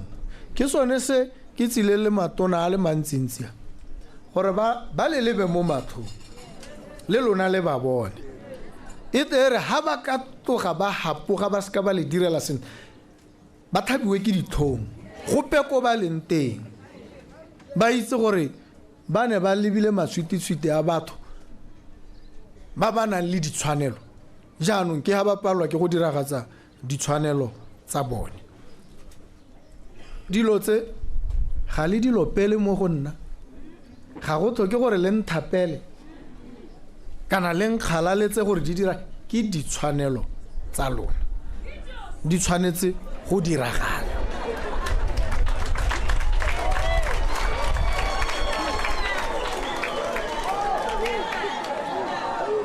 kgwetlho e ntebaganyeng ye lebaganeng puso ya lona ke gore re dira leng e se gore a re a dira a re na le keletso ya go dira re dira leng re diragatsa leng ditshwanelo tsa batho beng ba rona re ba direla ditshwanelo tsa bone leng mo kana go tatswa mo goreng ditsompelo di kae ketse le tsone ditsompelo di ska tsa bonwa ko mahelong mangwe ko go a mangwe di seo di ska tsa sokamisetswa go gongwe di aname le lehatshe ka tekatekano puso go tewa gone ga se sepe se se thata batho ba le rang ba re go busa go bokete ga go bokete ha o ka itebatsa gore batho ke bone beng ba puso ha o ka itebatsa gone o tla bona go busa go le bokete go le thata go tla go palela mme ha o ka dumela gore bone batho ba botlhale ebile bangwe ba bone ba botlhale go gaisa ka gore ba tona mo go wena ba bonile ha tsile ko le thaegileng teng diphoso tse di dirilweng ba di bone ba ne ba le teng bangwe ba ne ba gakolola ba sa rediwe ba itse ha o ka ya ko go bone wa ba ha sebaka sa gore le wena ba go gakolole ba go kaele go busa go nna mothogo go tshwanetse go nne jalo nna ga ke buse go busa lona ke lona le ta buang re dumalana le bo le ntaela jaanong re batla recreation center mo Mahalape dilo tse dingwe ke batla re tlhaloganye gore ga se tse re tshwanetse re ngange ka tsone re di omanele re gogagogane ha batho palo ya bone e lekana ba na le ditamelo tse ba di tlhoka e le tshwanelo tse e leng gore ha ba sena natso go na le bothata a re amogeleng se gore dilo tse le di buang gore la di batla di bo di seo go supa gore re ne ra tlhaela thata re tshwanetse re thatose dinao jaanong re leke go tlhomamisa gore dilo tse di a diragala ha bana ba lona ba sa bereke ba hetsa dikwele ba itse gore la re ba pase ko sekolong o pasetsa gore go te gore le ene o tlelwa ke boithobogo a ba sa dibuka tsone tse le go di bala go bogo go mo sulagalela ke rona re ba sulagaletsang thuto ke rona ke puso e ba sulagaletsang puso thuto le botshelo mme ha re ka thomamisa gore ba tshela sentle ba bala ba itse gore go na le se a bang go se hitlhelela ka ditalente tsa gagwe le ene wa kgothatsega ha ke tare thuto ya lona e tlhoahetse mo sebakeng se se khutshwane go tlo go nna jana bana ha ba tsena go sekolo primary Amocha Primary School, Xhosa 1 Primary School. Tshwanetse re mo mosong baje go sekolo baje breakfast a ke buika stamp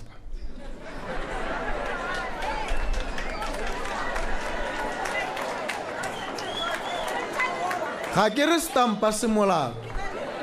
kare ngwana ga ka ke a tsholelwa stampa ka 10 ko sekolo ha le mo tlaseng a bolelwa gore go na le dijo tse mo go bidiwa protein go aga mmele wa gago mo go bidiwa carbohydrate go ha maikatapelo le mata e be ra tswa ha bo monela stampa tse dingwe tsele tse no di boka ore di dira tiro yente mo go ene tsone di kae jano o tshwantse re ha o sena go di mmolelela jalo le teachera o moruta a di ithele mo plating ya gagwe a di bone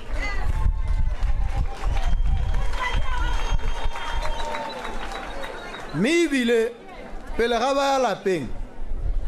ha sekolo setswa ba tshwanetse go jala bobedi ko sekolong ba ja lunch a kere o bona yone thulaganyo yone ke e buang e raya gore tsone dijo tse ba di jang ko sekolong kana di tshwanetse di lengwe go raya gore balemi le barui ba kgaolo yone ye ha ba lema ba ruile ba ruela gore jaanong ba kgone go supply dikwele tse di mo kgaolong ya bone go bo go ka se ke go tlhokagale gore o peare ke lemile dikhabetšhe ga di rekwe ke lemile ditamati ga di rekwe di ka tlhoka go rekwa jang bana ba tshwanetse go ja breakfast ko sekolong dikhabetšhe tse di tlhokwa le di-green peppers gore ba di apelwe dithoto tsago di ka tlhoka go rekwa jang go raya gore tsamaya jaanong o e go lema o itse gore theko e teng mme o jesa bone bana ba rona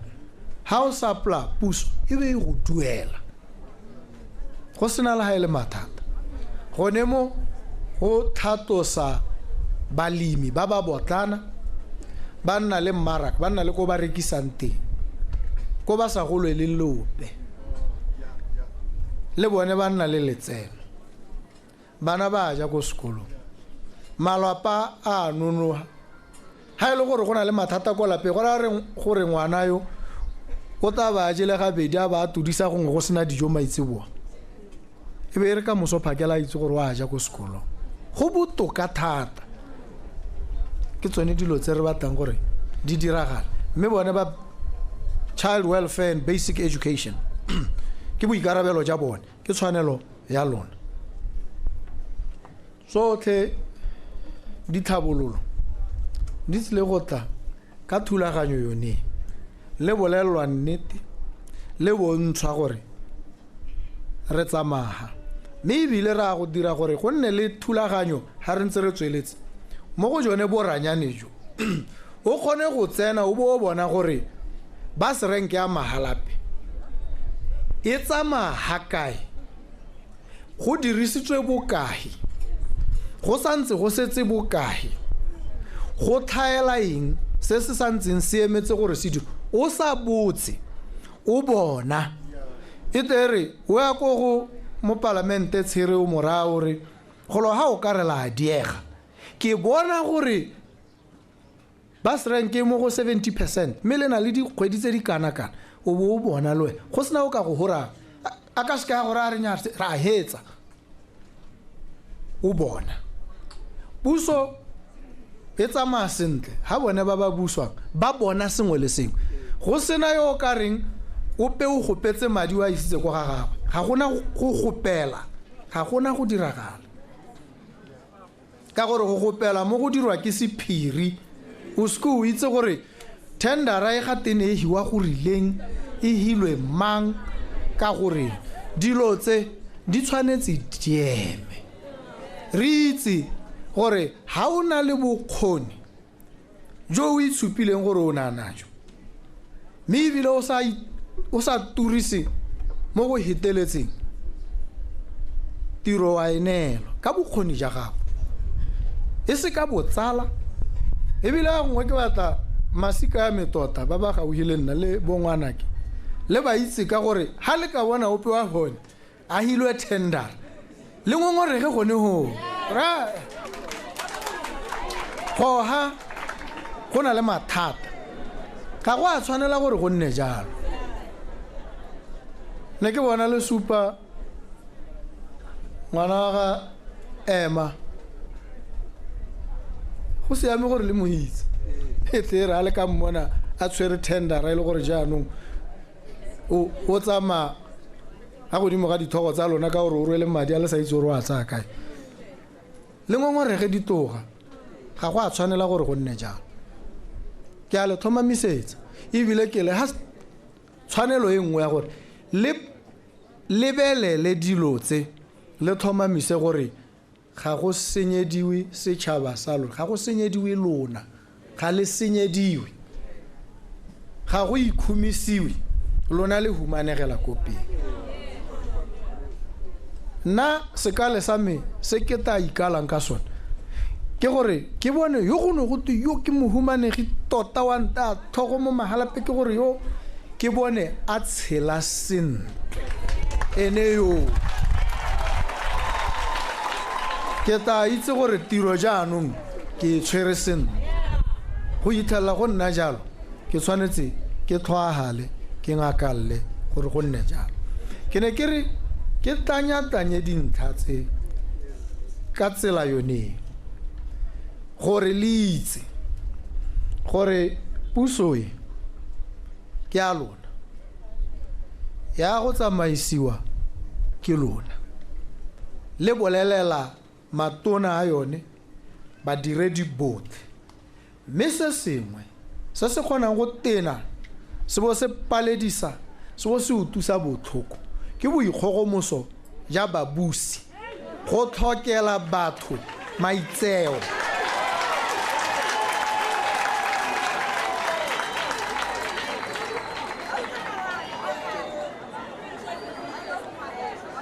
ha le ya ko diofising di peela tsa ga goromente le tshwanetse la tsewa sentle ka maitseo a go godimo ha go sa dirwe gone mo puso e simolla go pala ebile e ka palelo jaanong go tshwanetse go nne le ditsela tse le ka ngongorega la supa go sa itumela ha ile gore ga la direlwa sentle ha ile gore ga la tsewa sentle ko diofising tsa ga goromente ka gore tota diofisi tse ke tsa lona ke lona bahiri jaanong ha o tsena ko bathong ba o ba hirile bo ba go nyatsa ba go lebela ko tlase gone mo ke selo se se sa siamang ke boleo jo bo go godimo thata mme ke boleletse bothe ke sone se ke ne ke ba ra nna ko ga borone ke re ba ska ba mpitsa ba re his excellency gone mo o itlhala o ka re go tlisa pharologano o ka re kgantela wa tshabega batho ba tshaba go bolelela ka gore o beilwe ko godimo thata batho ba tshwanetse ba go goge ba go reye ba re emaha ba go sebetse dikgwetlho tsa bone le dikgakololo tsa bone botlhe mme jaanong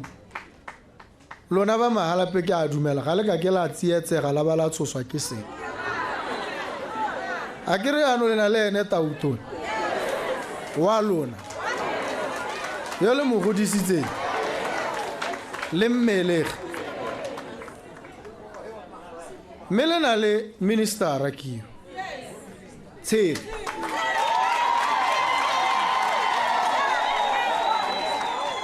le ene kwa lona le na le assistant minister Augustine Nyathanga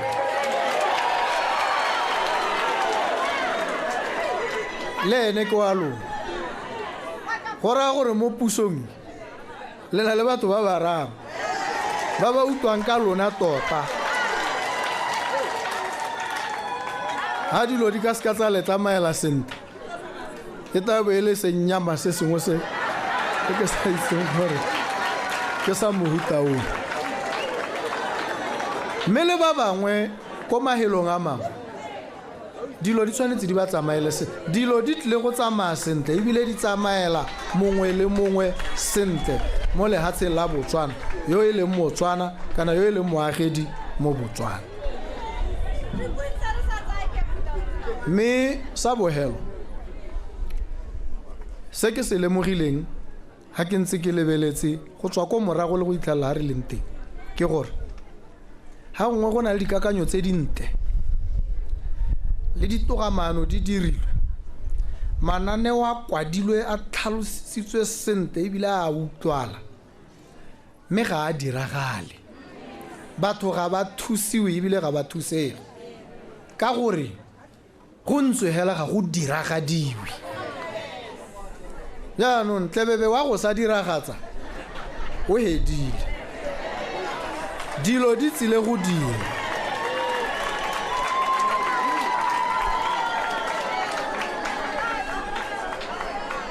kana gore dilo di dirwa re tshwantse re di beele nako go pateletsa yo re mo romileng gore a di dire gore mo nakong yone ya ta re le kudisa ha gona le mathata a re bolele boammaaruri re itse re be re ka moga gore mme re go okeletsa ka kgwedi kana ngwaga gore dilo tse mme tsone a di dirwe ka gore di tshwanetse di dirwe mo ga se potso kgang ke gore leng jang jaanong puso e na le go dia one madia la a bua setsha se le mo mahalape o seela ko serowe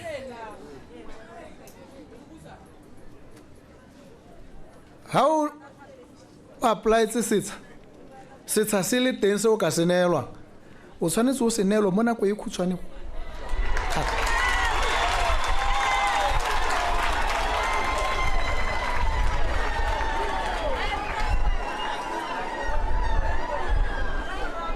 re tshwanetse re goroge mo seemong ha re ta re tsweletse mme e se mo dingwageng tse di kopele tse di kgakala tse di gaufi o tshwanetse re ha go toma ngwa ga go expireile o bo tsena mo founung ya gago o bo update your information ya gago o bo tobetsa send e bo e gorogile ko Ministry of Labor and Home Affairs o mangwa gago a ba dirwa a ba romelwa go go wena mme ebile o mang ile o mang yo reng ha o tsena mo motšhineng a ba bua tsotlhe tse di tlhokagalang go sa tetsa o sikere dipampiri tsa gore le tsa gore tsotlhe di bodile gone gore re thohaletse batho matshelo go tshwanetse ga nna jang dilo tse o ithala o ka re kwano ha di buiwa go buiwa ko le godimo ke dilo tse di motho ko mahatsheng a mang ko Dubai ha o ya teng ba go bata visa wa apply hela mo maranyaneng o neelwa visa bo ba etsenya mo maranyane ha o palama sohane ba go botsa e ka e visa o e supa mo phone ke ba bo ba e leba ba re ke yone ha o tsena ko Dubai go na le mo go 20 smart gates ha o fole ko immigration o tsena mo go 10 smart gate o bo ema o bo leba camera e bo e go tsa e bo e supa gore leina la gago ke mang camera ha e sena go dira jalo e thomamisa gore a visa ya gago e siame e bo e bula di-gate e bo e re you may proceed go Dubai go dirwa jana a batho ba Dubai modimo wa bone ke go sele ga se one o re o rapela a batho ba Dubai bone ba go godimo thata ga rona re ba re tshwanetseng go sotlega ke eng dilo tse rona di sa re tshwanela ke eng wena o tshwanelwa ke gore o fole tsatsi lotlhe ke eng o ka se ka wa lebagana le camera e bo e tsa kana o tsa o mangwa ga go bo mo thepa e bo e go bolelela gore nya dilo tsa go di siame jaanong tsena ha heta ke eng go sa tshwanela go nna jalo o dielwang wena ke o ka re dilo tse ga di itsiwe kana ga dio mo lehatseng re tshwanetse jaanong ha ile sengwe mahatshe a mangwe a Afrika a di bonele mo go rona lona le diakole ka gore ke tshwanelo ya lona ke dumela gore go tshwanetse go nne jang mme ha re ta re bua gape mo nakong e tlang re tshwanetse re bore eme ga godimo ga tekodiso e utlwalang mme ebile ke rata e ka re ha ke ta ke bua gape ke bo ke sa ta go le ra ke re ma 1.8 a re lebele lona le nta le re nya a me a goroga rra 1.8 wa me wa goroga go gonna ka gore maikaelelo le keletso se le maitlamo a re a ikanetseng ke gore go tshwanetse go nne jalo ga re ka ke ra hetoga ebile ga re ka ke ra lebala le ha go ka nna le dikgwetho re tla le bolelela re le kudisane re bo re diragatsa ditshwanelo tsa lona mme ke a le leboga pa ga rona seemo sa borukhutlhi diritibatsi gotlhe ke dilo tse re tshwanetseng re emelane le tsone mme kemelano le tsone ga gongwe e raya gore e re ntse re hapa re tlhomamisa gore ga di tlale mme kana ga di setse di tsene mo bathong motho a di tirisa dilo tse di mo tseela tlhaloganyo mo e leng gore ga gongwe ga a kgone go tshela di seyo go raya gore motho yo jaanong go lomo ke bolwetse o tshwanetse go alahiwa o tlhoka mo go tweng rehabilitation ba motse ba mmego gongwe ba ntshe dilo tse mo mmeleng wa gago go thata mme re ha sena go ntshiwa jalo a salwe morago a tlhokomelwe go bona le gore re tlhomamisa gore a se ka boela go tsone jaanong ga go sena re lemoga gore mme ba bangwe ba tsene re bo re ba tshwara re ba katela ka dikgolegelo ga re emisi mathata re tshwanetse re alahe re kgaleme re otlhae ga go tshwanetseng go otlhaiwa mme ga gongwe re sa eteletsa ko tlhao ko pele thata re eteleditse paakanyo go baakanya diemo bana ba bereke dikwele di ba rute sentle ba tshele sentle ba nne le seriti kgantele dilo tse ba tsamaela kgakala le tsone re sa ba isa gope re ba rutile ke dumela gore ha re tshwaragane jana mo malwapeng mo dikgotleng mo setšhabeng re bo re tshwaragana le magosi ka gore ha go twe Ministry of Local Government and Traditional Affairs go tawa jone bogosi jaanong bo boanale bo tsewetsia bo dire tiro ya jone mme le ngwao le yone e tla bo e wela gone ka gore ngwao puo ya lona mmino wa lona poko ya lona gote ke ngwao traditional affairs ke batla go ta ke botsa ba BTV ne ke santse ke ba tlogetse hela ke ba botsa gore ka nna ne ke rile ke batla gore ha ke ntse ke utlwa go tone go balwa dikgang ka sekalaka gongwe di badilwe ka seherero dipuo tsotlhe tse di buegang mo Botswana batho ba teng ba di utlwe di buiwa mo di-radio le mo television ya bone a ke re gore le bone ba bone gore nya le ha tsile tota ke la rona jaanong dilo tse di taba ka ngwa re a gone ko ke itumelela gore ke bo ke na le lona gompieno ke tsile ha tota ke ne ke tsile go le dumedisa e seng sepe gape gore ke le bone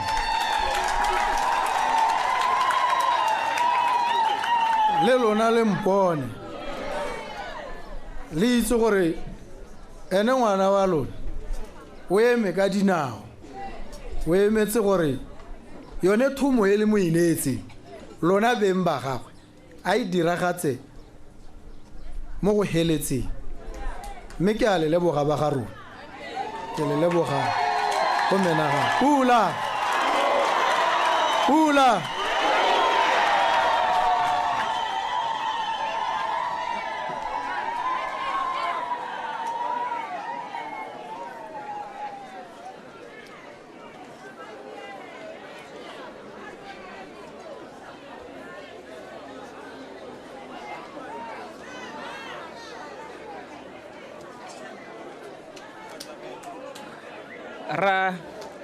ra leboga tautona re ka tsamana ra batsadi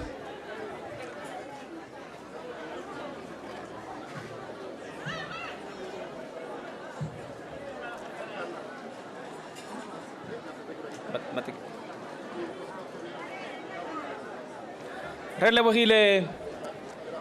ka magoko a mante a wa ga tautona ke sa gore mo nako ya gompieno ke gona re ka reng that's my boy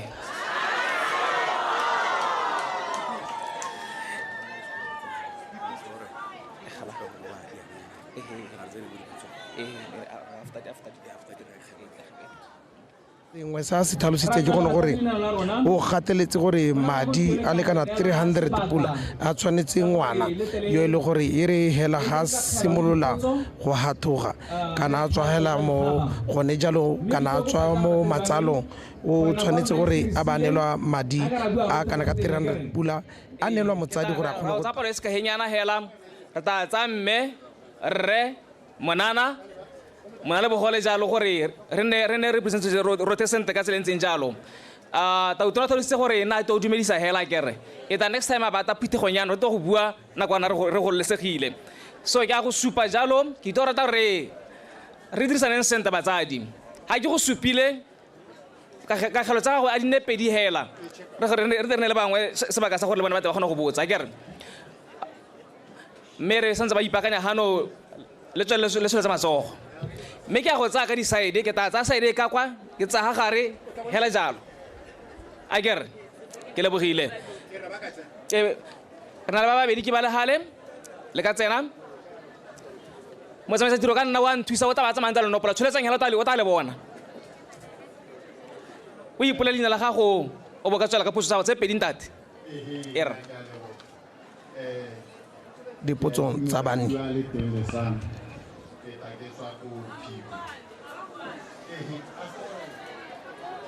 ha ke ke tang ka go ke ne ke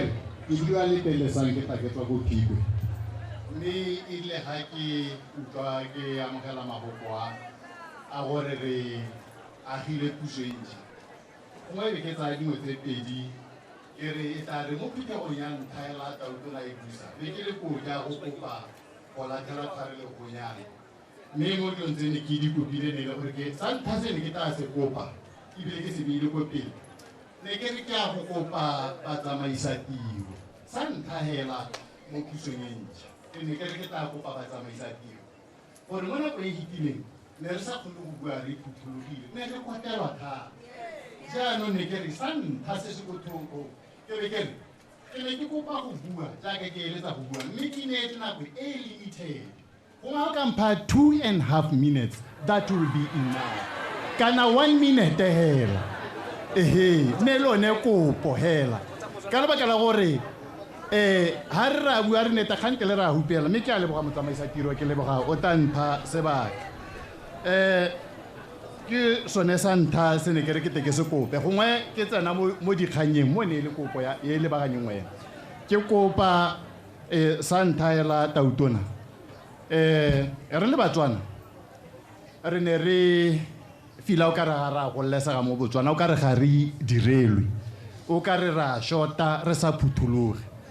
mme mahoko a gago le tsamaiso a gago tsatsi le letsatsi e re thatswa pelo re utlwa o ka re go ntšhagetse mme a go supagale ka dilo tse dintsi including tsa ba direla kry-a batsamaisa tiro ke ne ke re sa ntlha sengwe se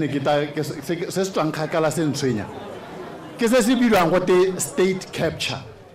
kore mo e leng gore jaanong puso e tabo e palelwa ke go dira e palelwa ke go tsaya ditshwetso e le ka lebaka la gore e mo dipateng tsa bangwe mme ne re kopa gore ne re bona ka le dilo tse ga di a hithega ne re kopa gore mo pusong ya gago a dihele wa utlwa re ke di bua ka bonako yang ga ke di jaanong se sengwe ke ise sa bobedi sengwe se ne re ka se tswa re se kopa ke se ne o ka re se boatanyana thata se ne re sa se tlwaela mo Botswana mo Botswana dikano tsa rona ke dilo tse di tshwanang le bopitsi ya naga re kua re pula flaga ya rona ga ena bohibidu ga ena madi go supa gore re batho ba banolo DIS ne e dira dilo tsene di re hakama ha re o leba mo netaneng mo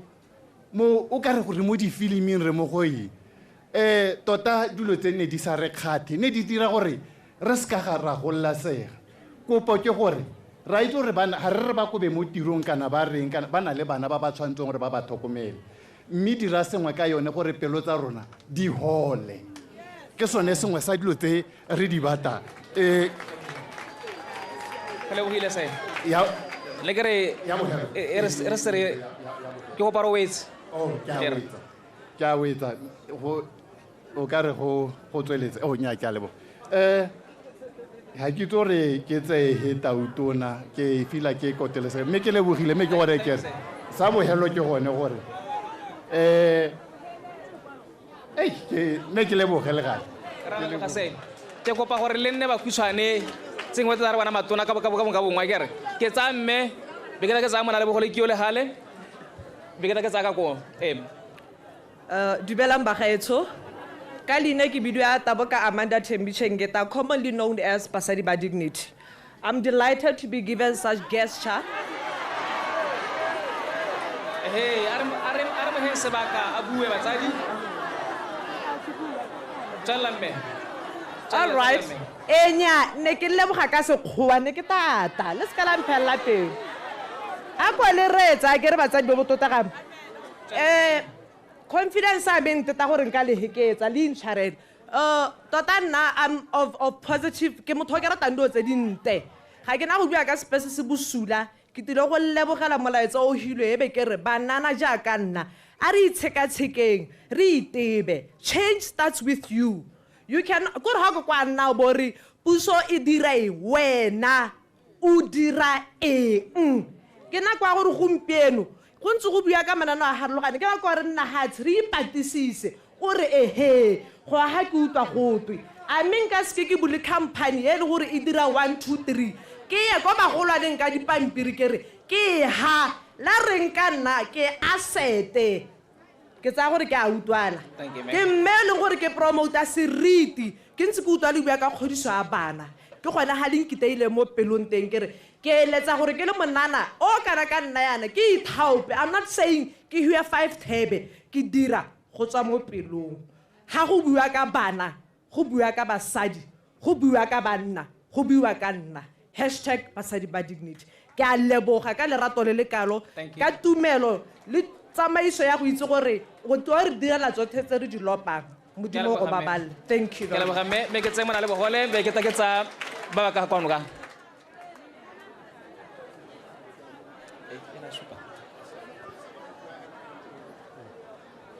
are mo retseng dumelang ka leina le le maatla la Kgoši Jesu yo yeng ga ke motsholetsi tlhaloganyo go tswa ko dilaeneng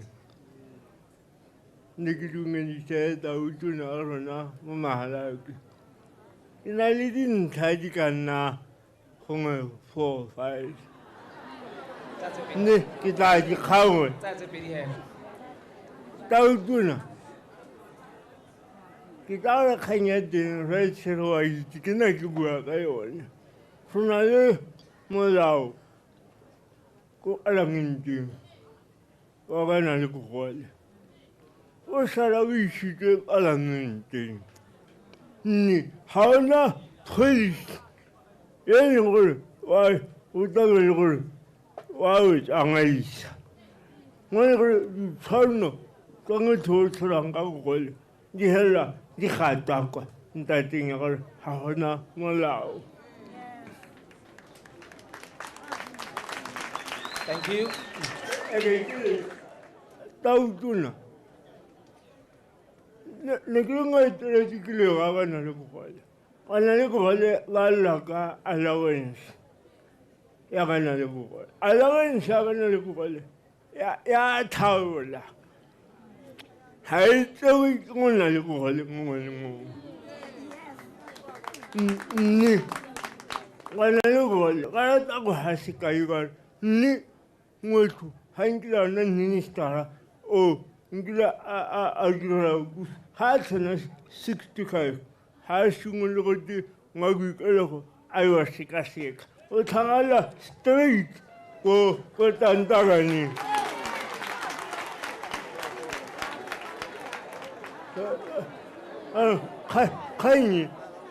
kganye tautona ya setsweng ya go helo e re ke ko gore tautona ka ya o ngwesang sekilong mme sona le ngwakgatha mo magalake ba ba na le bogole se koka appointmente ya go go etela se tlo go nna ga batšhe le wena. Thank you. Re lebogile Mr. Mosoletsi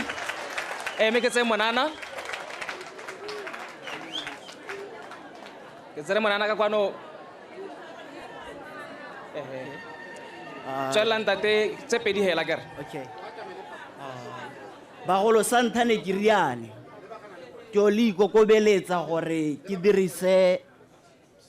the King's language ke a le kopa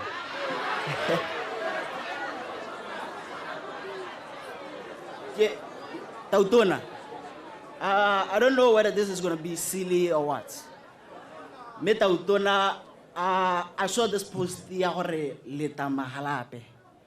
I'm a 22-year-old from Timapula. I made a point that I come here Bani, so that I'll be able to be in this grace in your presence. Tota Tautona se ke batla go se bua ke gore I don't know, but I'm feeling this in my bones. I'm feeling this air of freshness, of brilliance, of humility, of renewed hope. Morona banana. Gore le monana yo tswang Timapula. Le ena o ka lora gore ka nna mongwe motho. Gore le ena o ka lora gore ka nna Tautona ya ka moso. Irile ha o bua maloba in the son speech, you tule mahokwago aitaya mo boteng ja pelo ame. It hit down into the recesses of my heart. I felt it in my heart. And I was like, oh my God, this is our new Botswana. This is a new hope for bana ba Timapula, banana ba Timapula. Sa boelo se ke soka go skopa Tautona. Ke taha mo bebeng tsa Timapula. Ke go kopa Tautona gore ere mo lenano la gago o re etele go Timapula o ya gore tsosolosa banana ba Timapula ka go re inetse ga re sa thola re bona re ka nna bangwe batho o re tsosolosa Tautona. Lastly Tautona ne ke go ikopela if you can only give me a hug.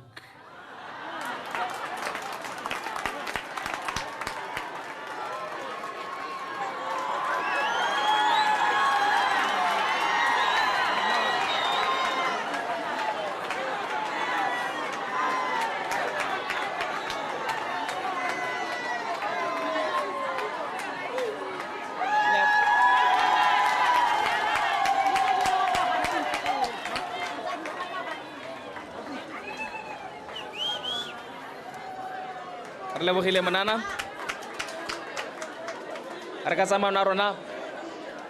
batsadi nako ya rona e re sila ka ra bua rothe a kereng ke rile ke supa ka dikhategori tsone tseo ke tsere mogolo yaanong be ke tla ke tsa ngwana sekwele e be nna yena wa bogelo a ke supa kae ha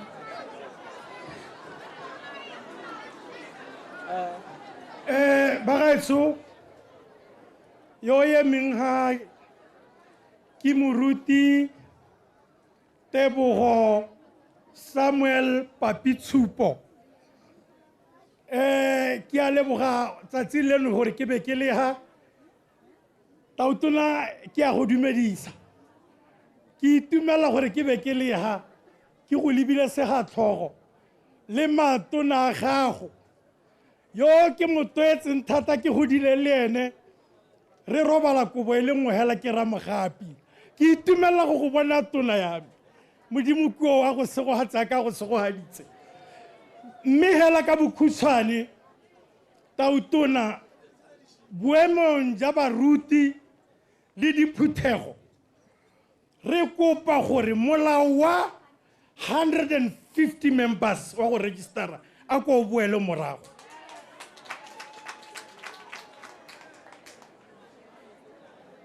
ke kopo ya rona tautona wa rona e seke o ka re golwa le dikereke re ha ka modimo ka Kriste Jesu sa bobedi se le gore nka hita ka sone ke gore di-certificate tse di batiwang tsa di-theology gore o nne le ministry o bona le theology ao batho ga ke ga nna ke ile Bible school ke tsene tlase ke ile Bible school ke apere dipurapura mme tautona wa me le matona a gago tota selo se ga se sone se se re isang gope go na le banna bagolo ba e leng gore o bona gore monna yo o ke monna mogolo o ka etelela yaanong theology wa e tsaya kae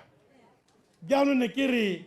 tautona wa me kgomo a go le go sekaseke bogolo go registera phuthego e nne 60 e seng go ya go heta go jaanong re hano tautona wa me gore ka bokhutshwane ke ya bogelo ke gore goga setšhaba sa gago jaaka mmoše re bana ba gago o ngwana wa rona re goge tautona e re ga o ise o tsene mo setilong se ke ne ke bua thata le Yandane Boko ne ke na le ke rile a ntirele appointment le wena ke ne ke batla go go bona before o tsena mo setilong mme ke leboga modimo ka gore ke hong o tsene mme re ga dira arrangement bo setse yaanong wa tumetse o bo o tsena ke leboga modimo ba go segogatse re a go rapedisa bosigo le bosigo. Thank you, God bless you. Thank you moruti mme ke tsaye ngwana sekwele batsadi nako ya rona ga ya re ema senta ka ra bua rotlhe tautona ta bua tata re ta re na le nako ya gore re bue gape a kere ke a kopa mme ke na le ngwana potso sepedi nna ka kere dumelang batho teri go ke ikobile ke le moithuti go tswa ko sekolong sa Madiba Senior Secondary School ne ke batla go le lebisa dikgwetlho le mathata a e leng gore ra ralela firstly e le a infrastructure tikologo e leng gore re tlhola mo go yone re ithutela mo go yone it's not conducive enough ha re kgone go ithuta ka tshosologo because firstly the sanitation does not allow us to be learning at that moment. It's not conducive for us to be sitting. The infrastructure is very badly devastated because there is limitation of things like tables and chairs. It limits us when we're supposed to be learning because for an example, during classes, some students do not have tables in which they could write on. They do not have chairs which they could sit on. There is shortage of food ko Madiba Senior Secondary School. Mabodara a kgona go nna a sa je because there's shortage of food, and my day most of the time re tswa ka lunch because we're not provided with food so that they can provide for the day for the border scholars. Thank you.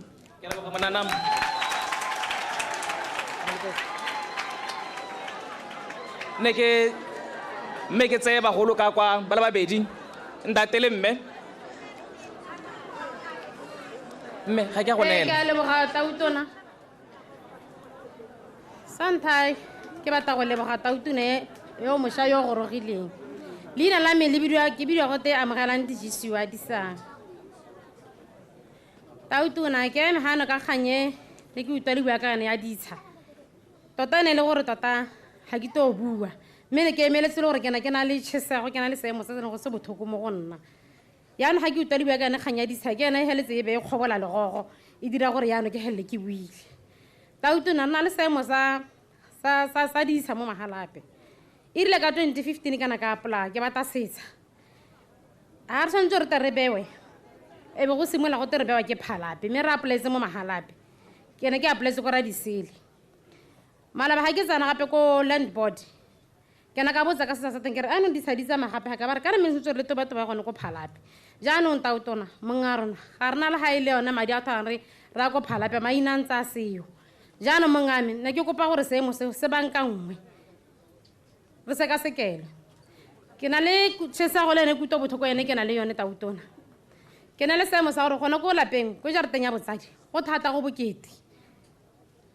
ke extended family ka ne dingalo go thata mongame tota re a kopa ka ikopela gore go bothoko tota ke ne ke kwata se e leng setsha mongame ke na le bana ke tshotse bana hela ba le 7 yana go na le go thara ga go a nna senta mongane ke lebogile mme ke bua ka pelo ye bothoko e rotlhang madi mongane ke be ke nna le seemo tautona wa me ke sone se ke reng go kgobotse pelo ya me ke gane ke utlwa go bua ka teng ke na le seemo sa ga ene rrago bana ke tshotse le ena bana le ene re o yaanong o na le kgothakgothana le nna o na le kgokontso e ntsi ke na le ngwaga le ene ke ngwaga bo 18 ke ntse ke tshela le ene o taba a mpharasa ke re ke nna ka ke re ke a hirisa wa mpharasa yaane ke mo lapeng la ga mme go bokete go thata le gone ko o thubile difenstere o thubile mabati tautona le bone mo lapeng ba re ba nko ba mo lapeng ga ke itse gore ke dira jang tautona seemo se ke seemo se e leng gore se bothoko ira mo maphakeleng a gompee ko tautona o ne a goroga masigo a sa ga a tsana o tsene hala a ba betsa lebati ke ne ke robetse be ke phadimoga ga ke phadimoga ke nna ka marago e be e le gore o lwantshana difenstere o thubile difenstere a ba a le ka go tsana ka yone be ke phadimoga ka kutlwa bothoko tautona wa me ga ke na boroko ga ke tshele sentle le bongwanake ke a kopa e tshware mme ke ne le mme be ke ne la rre e tebele bona ba bogelo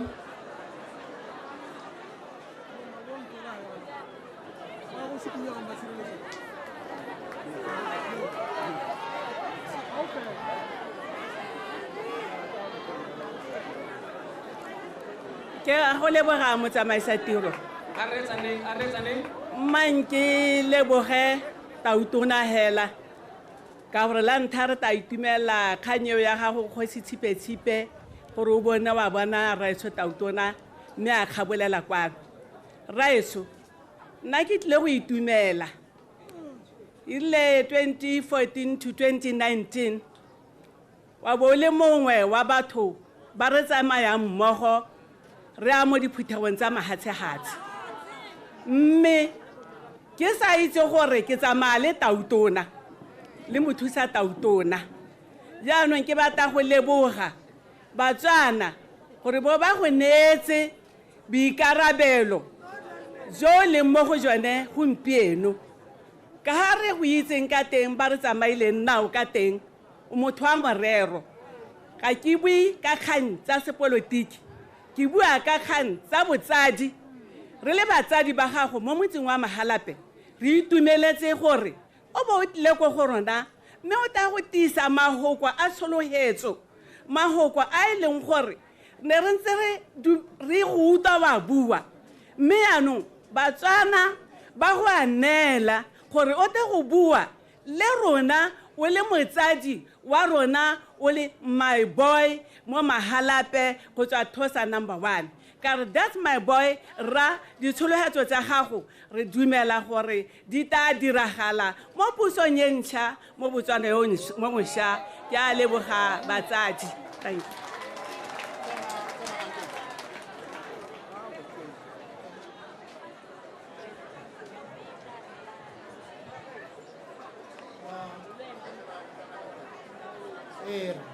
mme ke dumedise tautona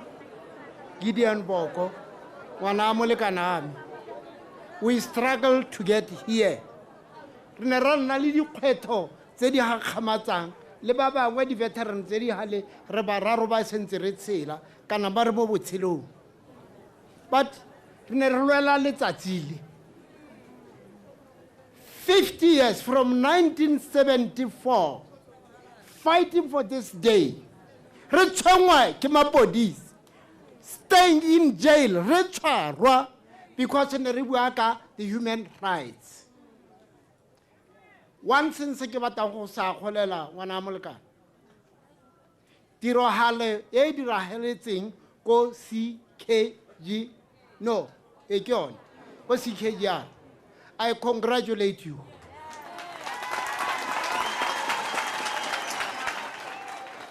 I want to tell you one thing. This is a republic. Under the republic, you as a Republican and as a Republican, we've got only one republic. Me, we had this mokgwa marginalization. Bangwe ba tsewa ka itsholelo le letso la bone. It's not the policy of, it's not the constitutional right. Thank you for that. Two, I'm very happy. Ke bua ka tse pedi tse leng gore ke a di appreciate. Ministry of Health. Health for all. Bagaetso, Reboko, batho ba sule. Botsa rona, ba ba kwa dikgaolong. Ba sule ka go thoka koloi, ba sule ka go thoka the ambulance, kira dipilisi, ba sule ka many areas. Ba bolawa ke carelessness ya government yo na le teng. Ha o ka ke wa mpolela gore, I want to tell you a short story. Senne sa diragala. I was cancelled by then. 1910. Ngwana yo ne ragwe a bereka mo Botswana Meat Commission. A tshwarwe ke diphilo. Goromente o nagana go mo thusa. Manual Workers Union e ne a gana go mo thusa. Gato o mothoe o se mo akele. Mo Mohalabe district, Tshwane Gauteng, re se ne gana le teng. We contributed 17,000 gore re tsenye letsogo mo ngwaneng yo. Me unfortunately ne ra utogatu ne gapala aba thokagala. Thank you so much. Gore health is a priority for this country. Yeah, congratulate. Yeah, no, labo hello, Tautona. Ke ratile the appointment at the ministry tsa gago. Land and Agriculture, Home Affairs, and Local Government, and Traditional Affairs. Wa itse gore mo policy ya rona ne re bitsa re Local Government and Human Rights. Ya no rare. With the collaboration of this ministry, but by Holema, Minister of Local Government, abone gore marginalization, haeyo. There is a lot of marginalization and equality in this country. Some people, baba tshwara morago a basarwa, ba ntshitswe mo lehatsheng la bone. Ha tsengwa dipolasi tsa bahumi. This is true, and you must know, Ronaldo, Steve, le ba bangwe ba Netane, we've been fighting with Netane lengwe hela gore. This independence is not independence. It is a cosmetics independence. It's not a real independence for this country. It was cosmetics for the rich, and the poor must banne ba humanegile forever. Ka gore ke bone ba ileng gore ba tshwantse go a gonna ba bereki ba ba humi. This should come to the end. Ya ka go miss. Thank you for that, President. Minister of Local Government ngutile gore go ba ka ngwe marginalization. We are rona ba ileng gore rata human rights. We are not happy. Batho ba tsetswe lehatsi go tsenye bahumi ba re sa itse gore ba ba tswa kae. Solo se re tshwentse thata. Thank you Tautona. Thank you Minister. Re lebogileng ntate. batsadi ke tsa go ne le yona bogelo ka gore nako ya rona ya seresile go se go le mosegare mme ke ke neele matona ba te ba tsigole dipotso tsa lona le dikagelo tsa lona.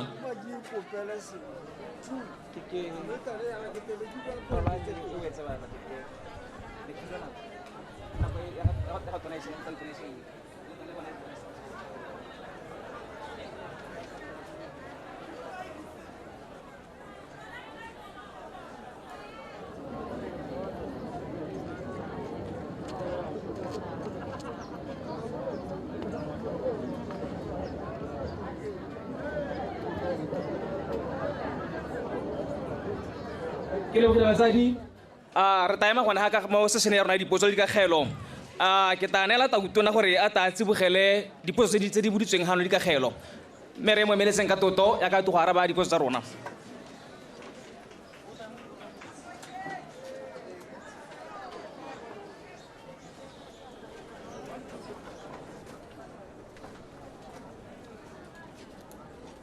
le ka nna se bagolo beso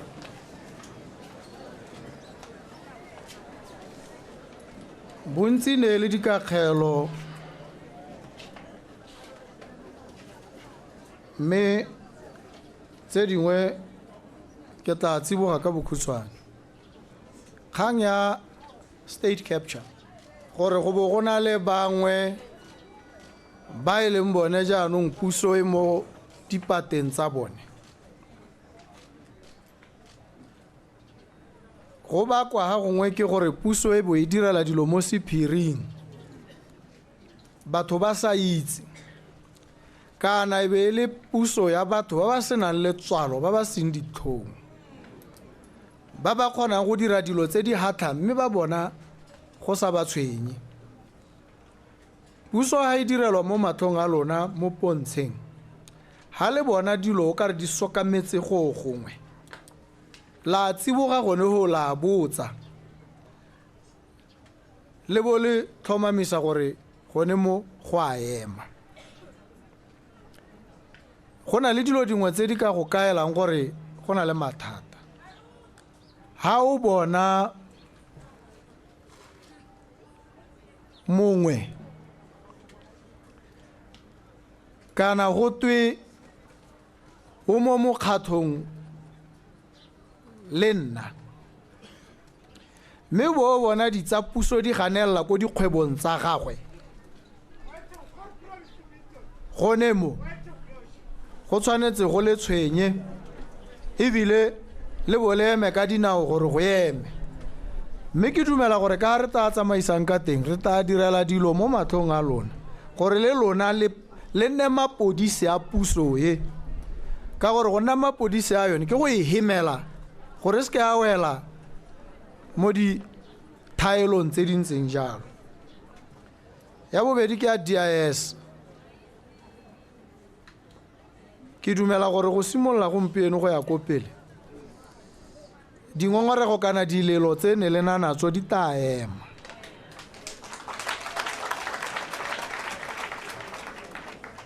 DIS e tla nna mokgatlho o le dibelang o le babalelang o le tsang ka tlotlo dilo tsotlhe tse ke ntseng ke di bua gore di tshwanetse di le diragale ke ra di dirwa ke lephata lengwe le lengwe la puso le mapodisi ga bana go le kgogontsha.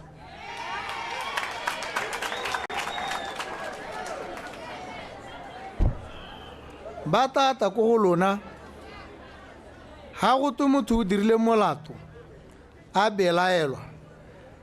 ga go ise go thomamisege gore ka boammaaruri o dirile molato o mme kana wa tsewa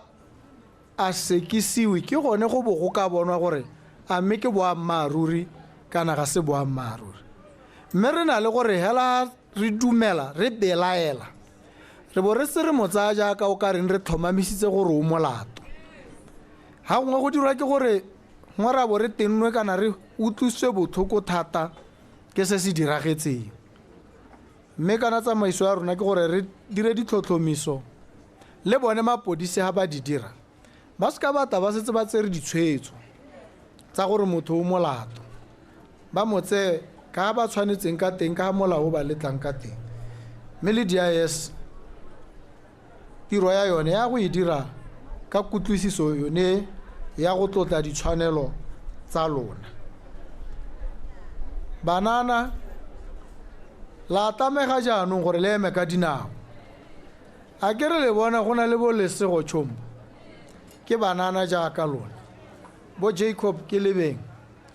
Ha le bona o ka re ba ba golwane ba ga ba le tlhaloganye sentle,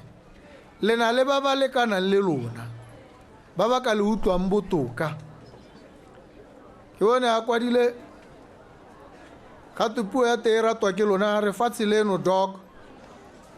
a bua le lona, so ba ta bua tsone dipuo tseo le lona le bo le utlwana mathata a lona le bo la rarabolola.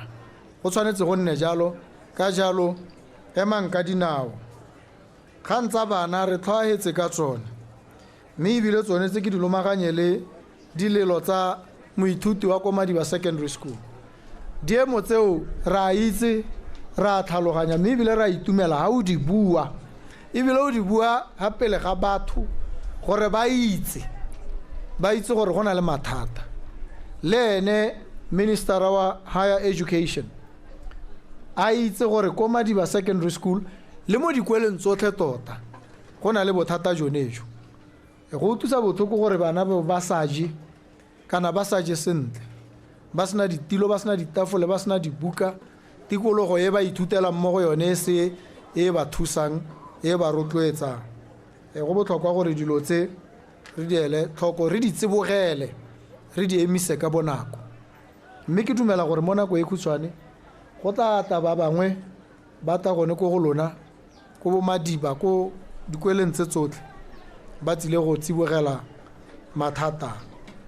Bana le bogole kgang ya lona e utlwetse, e tla latedisiwa, go tla tlhomamisega. Wa bua gore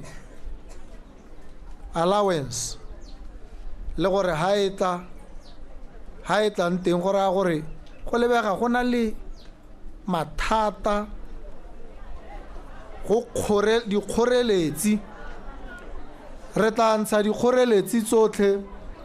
re baakanya gore bana le bogole ba tlamelwe. Mme ka ebile ba na le mekgatlho, go botlhokwa gore mekgatlho ya bone e kgone go kopana le ministera,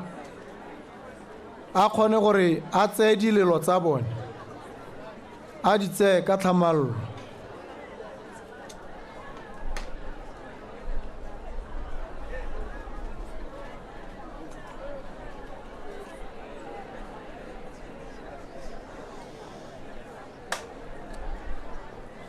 Dikgakololo tse le di buileng di utlwetse, mme ne ke re ke heletse ka go leboga Matshireletso, ke mmitsa Mathi. Matshireletso ke le politiki le le tswang kgakala la mme yo emeng a emetse mahala pe o simolotse ko bokhanselareng a go hela ile mo parlamente a nna assistant minister. Mme jaanong go na le kgang e nngwe ke ka Matshireletso, tsela e ya mookanela e bona e tsamayang yana ya tswapo go kile ya tsengwa mo ditogamaanong National Development Plan, ya re tsentswe ko pele ba bo ba e ntsha go twe madi ga ayo. Go lebega e le gore Matshireletso o ne a lole thata ko parlamenteng a lwela gore tsela e dirwe, mme a itumela le bangwe ba itumela ba utlwa go teng mo ditogamaano. Irile ha e ntshiwa Tautona ne e le Rekgama, Matshireletso o ne a ya ko go Rekgama e dule go te ga e sa tlhole e tla dira. O ne a bua le ene ka bogale jo Rekgama ne e le la ntlha a bo bona. ka gore na itse le motho yo o tlotlwang ebile matshireletso a mo tsaya ka tlotlo e tona. Tsatsi leo o ne a mo shakgalela a bua mahoko a bogale e ile ha a hetsa a ba thuega ka selelo. Mme matshireletso a lela jalo e be le gore ke gone a ka dule a tswa a tsamaya a tlogela Rekgamahu. Rekgama a sala ha mme mo nako e khutshwane a ba re go bitswa matshireletso. Ha tsena ba morarinya tsela ya gago e tla boela mo ditogamano. Mme tsela ele ya boa ya dirwa ka selelo sa ga matshireletso. Ha ngwe dilo tse re na le go sa di itse, ha ngwe re bo re di tlhokomolosa ka gore re ba di-party tse di harologaneng. Mme ba maaruri ga bona party e bo bua hela ebile bo ka go buelela jone. Nkile ka mora ke re matshireletso ke tlo go nna tautona. Mme ha ke tsena mo botautoneng ke tlo go direla sehikantsho ko Mahalape gore o le politiki la mme o emelane le dikgwetlo mme wa lwa go itlhela wa go hetsa. Mme re tshwanetse re go leboge re go lebogele bopelo kgale le boinelo le ka ha o berekileng ka teng ka dingwaga. Re tabo re mo lemoga jalo re sa mo lemogele gore party e rile. Re mo lemoga gore ke motho wa Mahalape yo emetseng Mahalape mme a dira ka ha a dirileng ka teng. Mme ke a mo leboga nna. Mme ke mo gakolle gape mo mesepeleng e ke e tsamaileng le ebile ke gakolle le ba direla puso. Ba ne ba mo kwalla di-speech o itala ba mo kwaletse di-page di le bo 50. Ha re tsena ko mahatseng go tabo go to a bue metsotso e le meraro ka speech se le gore ha ka se bua jaaka sentse ke gore ke awara le sephato. Jaanong tiro ene ke e bereka nna ka gore ke ne ke na le rega o late nna ya metiro ene e le go baakanya go kwalla mme matshireletso di-speech tse di thwahetseng.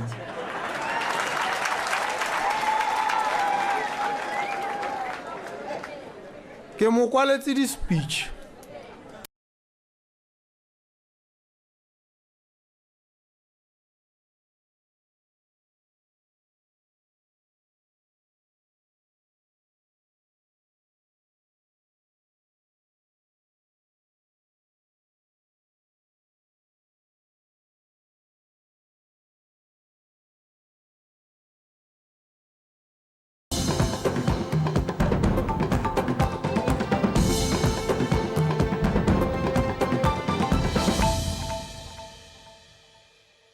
le ha tsela la Botswana.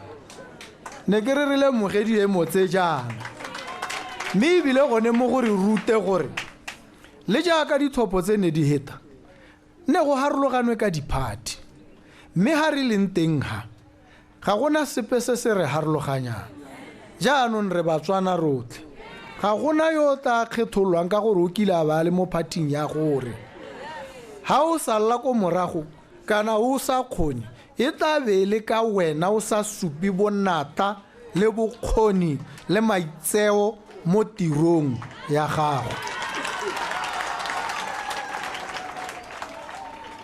Ha ke wela ka go leboga re Mogalakwe le ba bangwe ba ba emeng ka dingwaga ba anamisa molaetsa one wa ditshwanelo tsa batho. Mme ba lole bangwe re ne re sa sologele ngwe ba ne ba sa sologelo letsatsi la gore puso e hetoge jaaka ba ne ba eletsa le ta goroga mme le gorogile le ba itlhetse ba le botshelong ba bangwe ba ile mme le bone re ba gakologelwa jalo. Mme ka kgethollo ka letso kana kgang ya monna yo wa mosarwa yo o bidiwang Pitseng ga o berekwe e ne le kgang ye motho ya gore ke motho wa CKGR ko metsi a manong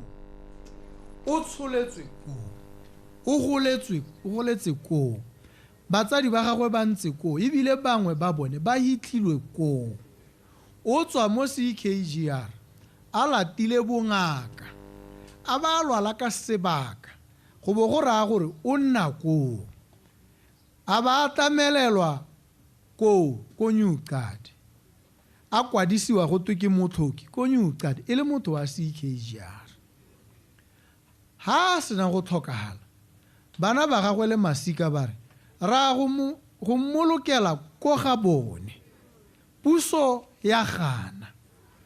gothelele ya ko makgotleng puso ile go gana gore motho a hitlhelwe ko ga bone bona bo sethogo ja rona re le puso re le setšhaba go bo go nna hela jalo le makgotla a ditsheko a le gompieno e reng ha ke thanya bosigo ke bo ke ipotsa gore ke judge wa mohuta mang yo senang bopelotlhomogi le sethohela se gakolodisa gore motho yo monna yo wa mosarwa o tswa ko CKGR o ka tswa kile a nna gope le rona le nna nka tlhokagala ko la itse gore ke tswa mo mahalape ha ke re ke ba masika ba re batle go mphitlhela mo mahalape go bo go ganwa go twe ke ne ke nna ko ga borone a go siame a molao ha ile gore o teng o rialo a one molao wa teng o siame ka gore ha ngwe re na le go ikimedisa ka melao ye sa siamang ye re tshwanetse re e baakanye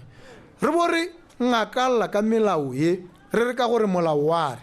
molao o tshwanetse o diragatse se se siameng mme se se siameng ga se tlhoke gore o bo o itse molao se se siameng wa se itse hela se gakolodisa motho sa mmolelela gore go lo mo ga go a siama ke sone se e rileng ha puso e simologa ya bo e re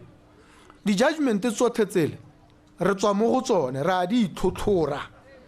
ra re ga re sa thore amana le tsone ra bo re re ka di 10 tsa ga December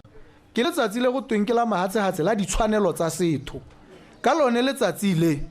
ra go ya ko CKGR ke tabo ke le ko le nna re ile go hitha pitseng ga o berekwe monna wa mosara mme re sa mo hithe hela kana o ntse mo mochari dikgwedi dingwaga ditshenyegelo tsa teng di go godimo thata mme kana ha re ne re sala re rile ba ga bone ba mohithe ra ba letella jaaka go tshwanetse ebile ile selo se se siameng ha ne di gakolodi tsa puso di ne di kile tsa supa jalo go ka bo go sena ditshenyegelo tse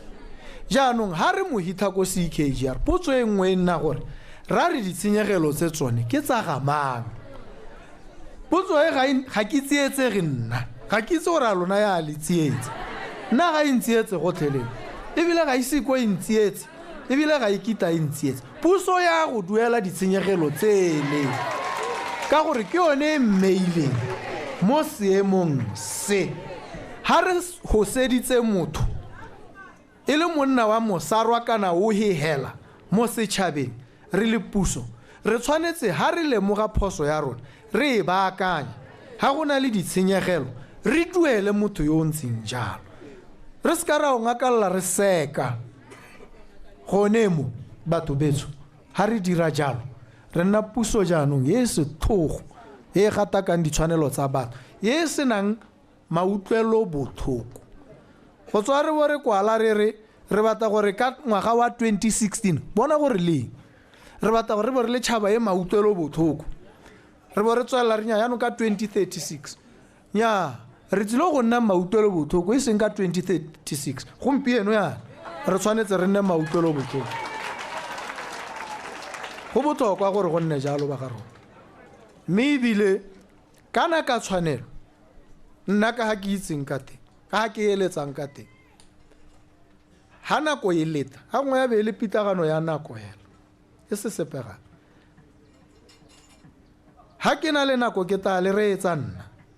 le bua tota le ntsha dilelo tsa lona le dingongorego setsha gore ga wa bona setsha o sa apply o isiwa phalape o isiwa seroe o isiwa kae le kae ke dikgang tse re tshwanetse re di tsibogele ebile re di tsibogele ka bonako motho ha apply-etse setsha jaanong ha re simola re mo tlatsa le naga re mo sota re mo humanegisa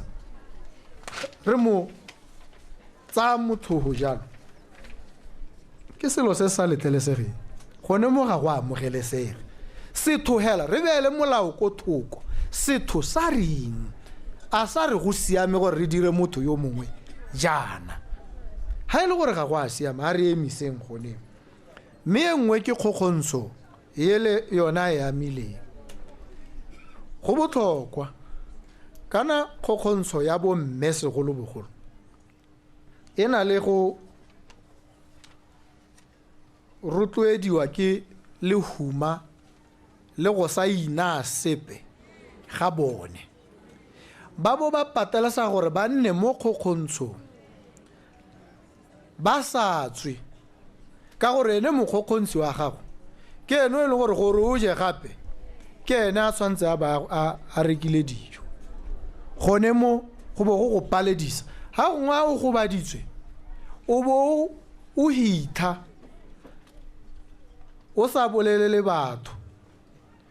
ka gore gape le ha o ka ba bolelela thuso ya gago ya go nna eng o ithobogela goneya mme ha go na le tse e leng gore go tshwanetse go nne le tsibogo ba sepodisi ba tshwanetse ba tsiboge e ba tsiboga ka go leka go hema ka gore ha gongwe matshelo a batho a lathega mo diemontse re tshwanetse jaanong ebile gongwe mo di-police station re nne le mo go teng specialized units makalana a hapegileng a itebagantseng le petelelo le kgokgontsho ya bo mme kana kgokgontsho ka bong go botlhokwa gore dilo tse re di akantshanye re tle re di rarabolle mmogo le na le megopolo le na le dikakanyo le na le ka le bonang gore dilo tse di bakwa ke eng kana di rotloediwa ke eng mme re batla megopolo eo e tswe re e sekaseke rotlhe re tle re kgone go emisa dilo tse mongwe le mongwe o tshwanetse a tshele ka phuthologo a tshele a sena poiho a sena ope yo mo kgokgontshang a sena ope yo mo tshosetsang ebile le yone puso kana e kgona go kgokgontsha ha e sa dire dilo sentle mme re tshwanetse re emise kgokgontsho re emise e tswa ko pusong re emise le mo magareng ga rona mme ke dumela gore re tla tshwaragana rotlhe ke ne maloba ke ra ba sepodisa ke ba ra ke nna ha batho ba shakgetse ha ngwe ba shakgaletse nna ba batla go bopella ba tla go mpolelela gore ba tenegile ke ba kgopisitse ga ke batle go bona ba lotswe ka dishammo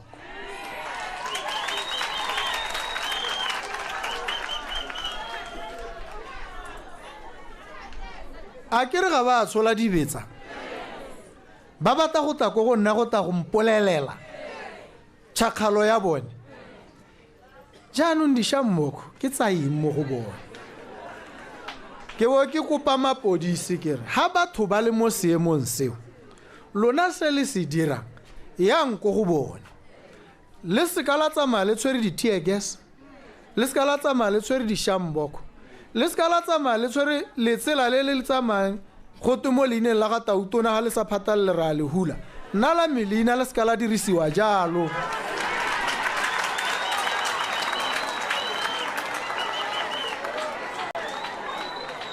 ke bo ke ba ra ke re ha le tsena go go bone le ta le sa tshola dibetsa le ha le dishamboko le buisana le bone gore la re le batla go bopella le ya go gwene la go mmolella mahatla a lona a ke re ga le thubi sepe mo tseleng a ke re ga le betse ope ga le tiki sepe le tsamaya hela ka kagiso e rona re tale escort hela gore re bone gore le goroga sente le dikoloi re ete re di emisa re bona gore di toga di le thula gore le go goroga ko le yang teng le go supa tšhakgalo ya lona ko go yo le mošakgaletseng kana mapodisi ga gongwe ga ke itse gore bone ba bo ba tenwa keng ga ngwe ga go a šakgalolwa bone ke ra re a le šakgaletse nna jaanong le tshwanetse le itewe ke mapodisi lona le bata nna kana le tshwanetse le teko go nna yo le mošakgaletseng mme ke sone se ke se buang le lona kopo ya mehela ke gore kopo ya mehela mo go lona ke gore ha re šakgetse jalo a re bopelele hela ka kagiso jaaka re tumile ka kagiso re go bua mahatha a rona re go supa dingongorego tsa rona re sa thubi sepe re sa senye dikago le ditlamelo tsone tsa rona tse e re ha re tswa kwa jaanong re bo re nya mme re mmoleletse re tla bo re mo lepile gore a o tla tsiboga mme ke a le thomamisetsa go tla nna le tsibogo se se ra gore mo lehatseng le la lona phuthologang tselang ka phuthologo mo difouneng le bue hela ga gona ope yo le reetsang gape le ope o ka le reetsang o tla ba le reeletsa gore a ta a ireng ka thetso eo ka gae ka ke a bereka gope phuthologang betso mo hatseng la lona phuthologang le bue mathata le sa kgabise le sa tshosiwe la bue mme ebile ga le bona gore o ka re ga ba go rose sente ko gonne le bopelele le te ko gonne le te go a bolelela nna ke dumela gore ga re ka bereka jalo re tlile go tshela sente ebile re tlile go baakanya diemo diministera tsa lona ke tse le di bone ga se beng ba lona ke lona beng ba bone ba utlwa ka lona mme ba tlile go taboga thata ba tabogile ga morago ga dikeletso dikgatlhego ditshwanelo tsa lona ke a le leboga batho betso a modimo a le babalele ke a itse gore le rapetse le itimile dijo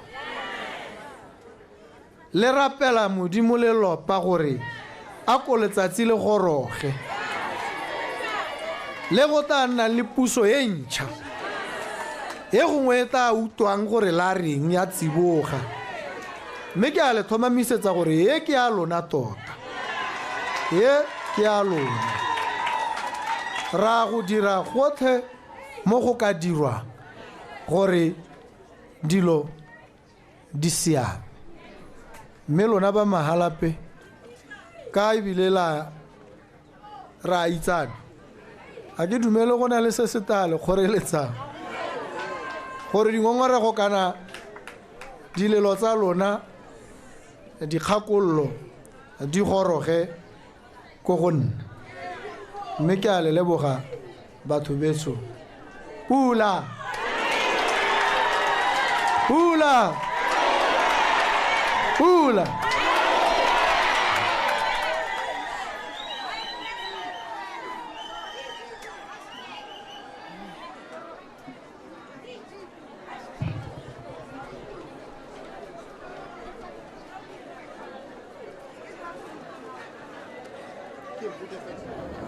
re lebogile tautona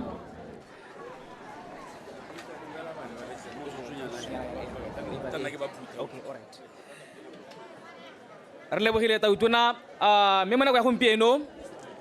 ke a go neela bana ba tamotšha motsotsonyana hela gore ba te ba neela tautona se ba se mo tshwaretseng pele ga ka tala dira vote of thanks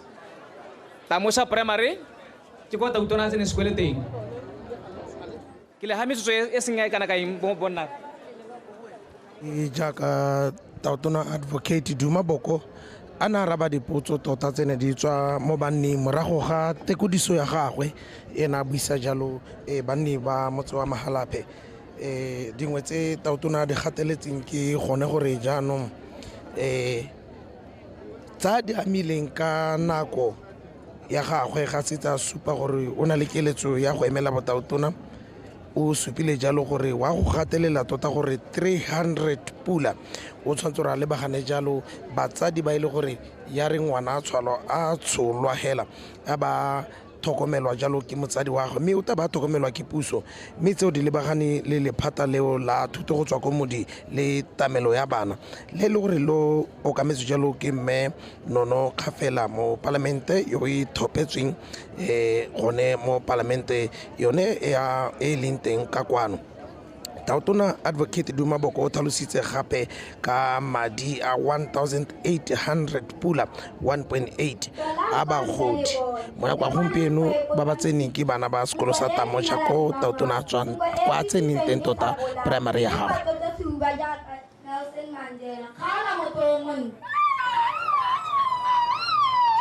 Kana phalafala la maletone le jali ikgoro sa khokong e tonanyana e se hata se maibe e le rong ka re tlhakwa phala khala motho o monna Tautona monga me ke a go dumedisa o dumediswa ke nna senang phatswane sa morwadi a khosi se bona matlhong bojale bo aloga a re tsatsi la gompieno phalafala ga ke atla go boka ke tsile go tsatsanka o nkuta thata motho a le motona ba ga mmangwa tururi le bagaka lo a lusitse ngwana la a lusitse Tautona a lefatshe la Botswana motho e ketena le di ya masaka go phatsima inamolo sa tlhogo tšampa khala motho o monta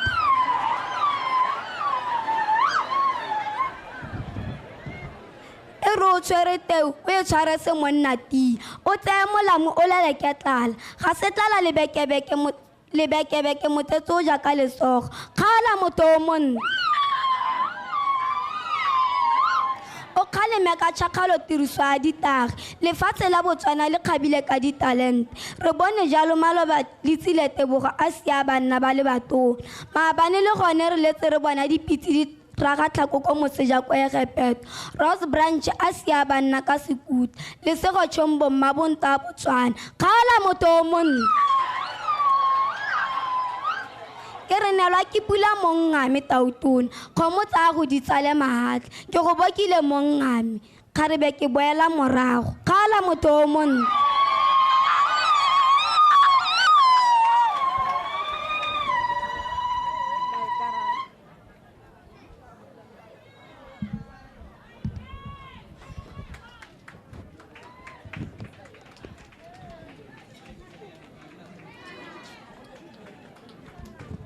By the beginning of education, President Dimaboko was a student at my school. I said my school. The president studied at my Tamucha with a mind so sharp like a razor blade, with curveballs that he stepped on like stepping stones. He is now my boy. Yours is a story of patience. Yours is a story of tenacity. But above all, yours is a story of humble beginnings. If hope was a person, you are. If faith was a person, you are. You have taught me as a boy from our own Mahalape that we can be just anything. Thank you, Mr. President, for the Child Welfare Ministry and basic education. Thank you, Mr. President, for teaching us the power of perseverance and education. I have zero balance on my account. But if I had, I would buy you the brightest flowers and adorn your faded haircut. For you have brought love and hope to our motherland. Rise and rise, my boy. Rise and rise, Mr. President.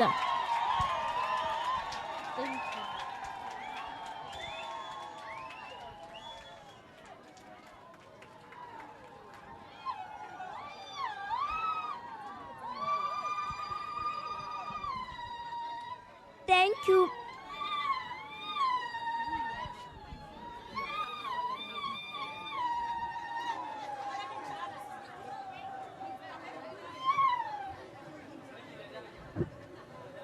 Thank you, Mr. President, for being our role model at Tamucha Primary School. Thank you. Legofi batsadi bana ba rona ba dira bontle fela thata. bao e ne le bana ba sekolo sa Tamocha Primary ko Tautona Advocate Duma Boko a tseneng teng sekolo ba ne ba monela jalo special performance ba ne ba kopile jalo gore ba togo mo performela mme ebile maboko a bone ke bone gore ba kwadile mo go hapegile ebile ba ne ba mo anela Tautona Advocate Duma Boko ebile o na tsa jalo one maboko ao ke dumela gore ke maboko a ile gore le ene a mo khumile thata mo pelong ka jana a tsene jalo ko sekolong seo mengwe ya melaetsa ya maboko a ke gone gore mongwe wa mmoki wa ngwana wa mosimane o na supa jalo gore gora gore Tautona Advocate Duma Boko ba buletse dikgoro tota gore jaanong mongwe le mongwe ngwana wa mosimane kana ngwana ope wa mosetsana hela kwa leng teng kana sekolo sepe se go tseneng teng go sa kgathalesege gore ke se se ntseng ja se go bulela dikgoro tsa gore o ka nna sepe se le gore wa se eletsa mo botshelo ke ka go ntseng ka teng ka kwano ke ne ke setse ke tlhalosa jalo gore mo puisanong ya gagwe le banni ka kwano Tautona Duma Boko o na supa jalo tse dintsi thata gompieno go tsena jalo ba Madiba Senior Secondary School ko Tautona Advocate Duma Boko a tseneng teng sekolo sa gagwe tota sa Senior Secondary School ko Madiba le bone ba mo diretse jalo mo phuthelwana o hapegile e le performance ba batla go dira ka tsela e ntseng jalo ke dingwe tsa ditiragalo tse di ka kwano motho wetso mo motseng wa Mahalape go tsena jalo bana ba sekolo sa Madiba le bone ba tsile jalo mme re ta utlwa gore a bone ba taka poko kana ba taka mme ba tshwaretse Tautona mo phuthelwana wa go mo supegetsa gore o ba buletse dikgoro mo botshelong jwa bone ke bana ebile se kgatisa ke gore ba ne ba supa jalo gore ba itumelela Tautona go ba tsile ka lephata la thuto go tswa ko moding le tamelo ya bana la basic education and child welfare le eteletsweng pele jalo ke me Nono Kgafela ke dingwe tsa dikgatse le gore di teka kwano Tautona ha simolola pego ya gagwe tota kana tekodiso wa gagwe o na bua ka lone lephata le bile a tsere nako e ntsi a tlhalosetsa banni ba ka kwano gore ke eng a le dirile le gone gore batswana ba tshwanetse gore ba le tlhaloganye ka tsela e ntseng jalo ke ka go ntseng ka teng gone ka kwano gone mo Mahalape santse le gone ha khoteng ya Mahalape motho wetso o lebile Botswana Television Duma Boko Dumara dumalana Duma Boko monkana ko tsharo ga le mena kana ke mosimanyana a ke itsile le mahoko Dumelang ke a dumedisa tlhantse belo retse ke qabanyang ko le molemo ke gopola ke sa le mosimanyana ke eme go akgola phorogoto ke eme go akgola monna tota kgaola motho o monte mpente takete ka khole mototegi Tautona Advocate Gideon Duma Boko banna ka ditjale banna ka dijase basadi ka ditjale botlo go pusa le dikokoma le ditlogo ka re mpente takete ka khole sekao sa setšhaba motlhola maraka ka matlhale mauta boitumelo mo pusong Tautona yo a rategang o pelonolo ke ema ke re that's my boy. That's my boy. That's my boy. Karo phorogo tholetso lo khoma thogo se matsutsu ba supa bogale khalo la matsatsa. O mo rwadile ka gala ke monna le motsetse. A o le ponki se ponkana se khurumelo se metsi a monate. Motho wa methe khaola ke gute. Karutsila mo go thorompolo a ga e tshoko bolebelebe kwa tha ke thomileng teng ba rena ke khotselo matutu ba jela ba re tedi rena ba shimane ba re heta hela a o suthu totale ke le bona ka itiro tsa ga Duma Boko go motsa matsetsa le thafula ka re ke a khulela ka diphatso se bona se porogona malla go thosa number 1 se bone no go rakalla go dumo ga ta se ke ga yona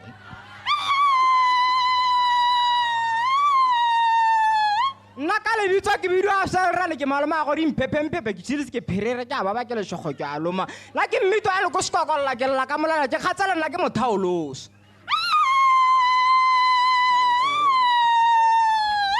karo khara ga tsama khara ga tshane ke tema na go epa ke batho ba sika lo sekula go bora ka jano ka tse pedi di ela ntlha ile ngwe kgaola motho o monte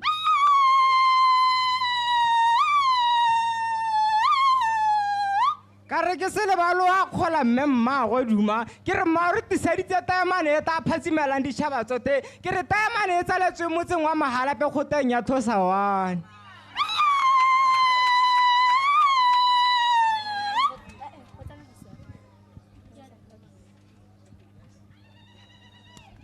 (1970), a year of wanderers. A boy was born, risen, raised, bred in Mahalape. This boy, during his school, he was excelling. He was glittering, glimmering. Teachers acknowledged that. They appreciated that. They saw that. It was in 1982. It was in 1982 when Gideon Boko started his schooling at Madiba Senior Secondary School. It was there then during his interim that he exuded his intelligence, creativity, and determination to succeed. Duma Gideon Boko was an active member of the debate and poetry clubs in Madiba, where from an advocate was born. It was in 1986 when we saw him completing his final years at the senior school in his senior level of education. And to no one's surprise, we saw him excelling spectacularly with first-class results that had enabled him to go and venture more at the University of Botswana. Not to only that, we see him having the desire for more superior procurement of academics, that he was there then fueled with adrenaline that served as a catalyst in him to go and push further at the Harvard Law University in America for him to come with his master's in law.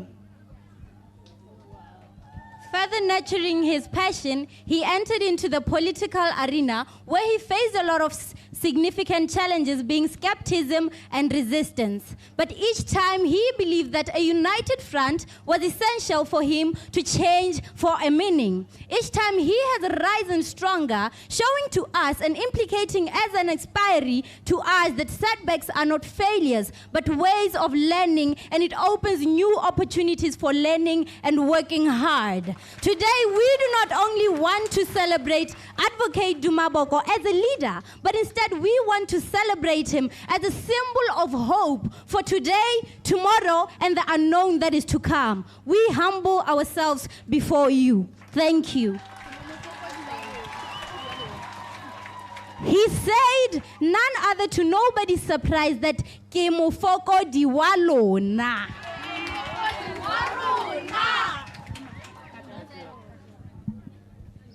We nurtured this boy. We love this boy. And this boy loves us. That's our boy!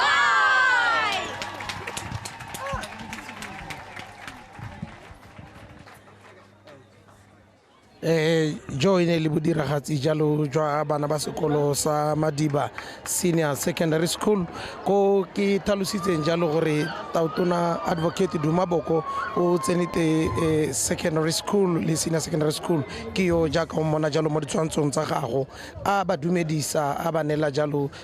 lono lerato ebile a ba supegetsa jalo gore o tswa go no ebile le bone ba ka kgona go dira jaaka kgona go dira ebile o supegetsa bone bana ba gore kana mo botshelo dilo tse di botlhokwa ke go tswelela o ithuta thata ke ka mo jaaka ne ke tlhalosa hape le bana ba ba tsena gore le phatala le dirile la thuto go tswa go modi le tamelo ya bana ke le phatala le golagana le go tamela ngwana go tswa go bonnyenyaneng hela ha sena nna tsolwa go ithela go tsena sekolo sone sa thuto go tswa gone go modi ke ka ile gore Tautona o ntse ka tebile ke yo o batla go ntsha le ho ka bokhutshwane kana kile ya re mona go ya morago hale ke bo ke abela dikwele dibuka dikwele tse tletse di go ga borone tse di kgolwane le tse dinnye nna ka ba ha dibuka ha ke tshwanetse go tswella ka thulaganyo e puso ya boemisa ka mabaka a ke sa itseng mme jaanong ba Madiba Secondary School sekwele sa me tota ka ke tshwenyega ka maduo a dikwele tsotlhe mme segolobogolo a bone ke tla ba tlisetsa dibuka di le 2000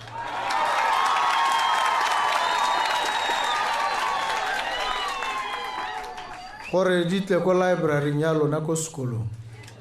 le nne le se le se bala ba Tamocha Primary School ba le bone e leng ba ko ke tseneng teng ke tla ba neela di le 1000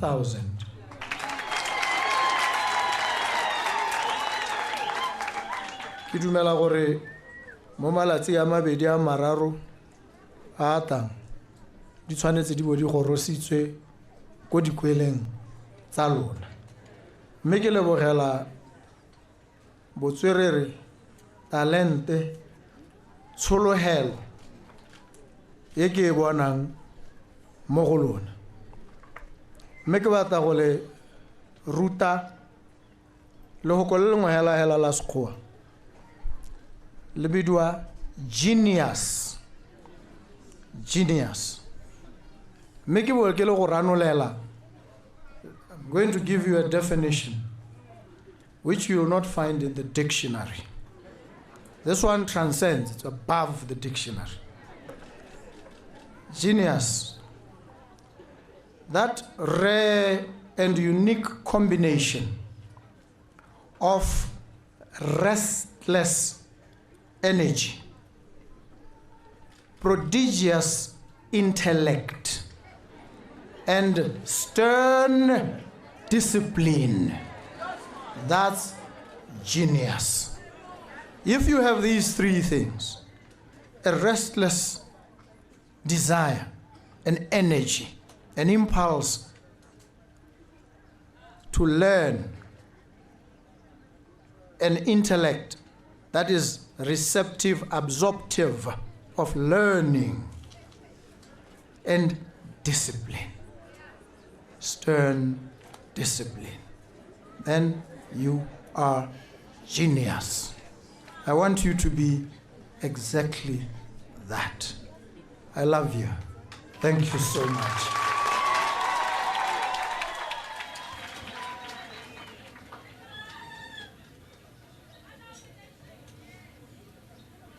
jwa bana ba dikolo tse a tseneng teng e le ba Tamocha Primary School ga mmogo le sekolo seo sa Madiba Senior Secondary School a supa jalo gore wa go ntsha dibuka di ka nna 2000 tse di lebagane jalo le baithuti ba sekolo sa Madiba Senior Secondary School mme a supa jalo gore wa go ntsha gape tse 1000 tse di lebagane jalo le baithuti ba Tamocha Primary School mo nakwa gompieko ra go tsaya jalo mo parlamente wa kgaolo ebile le tona wa dithaeletsanyo re David Tsire gone ka kwano ile no tantsha malebo mo tshokologong ye mme pele ke lemoge tautona Comrade President, Mr. President, Advocate Duma Boko, ke lemoge le matona ote Baba Hano and the assistant ministers ba ileng gore ba tsilele tautona le matona a pele ke lemoge le mapalamente ba ba ka tswang ba le hano le mapalamente a pele dikgosi tsipe le marara botlhe ba ileng gore ba teng hano, honorable councillors botlhe ba ba hano, baruti babereki ba goromente ka maemo a lona le go thatologana ga maemo a lona ba VDC le lona morafe mme ke di dumedise mo tshokologong eno ka pula. Tautona le nna ke itumetse thata gore tsatsi eno o bo tsile mo motseng wa Mahalape le phuthego ya go ya ntha. Indeed dilo ka bontsi di simologa kana di hella be di bua di simologa mo motseng wa Mahalape. O helleditse ipapatswa ga go ha o simolla yaanong thulaganyo ya go busa gape mo Mahalape ra go leboga kase mme gape ke tse tsonoye ke leboge batho ba Mahalape gore be le ntophile le party ya ga Comrade President Boko ka dipalo tse di gakgamatsang. Me gape ke leboge ka gore tiro ya me ke go leboga ke leboge gape ene Tautona gore sa ntlha ba tile mo motse wa Mahalape, sa bobedi a ba ntirile tona ko ofising ya Communications and Innovation.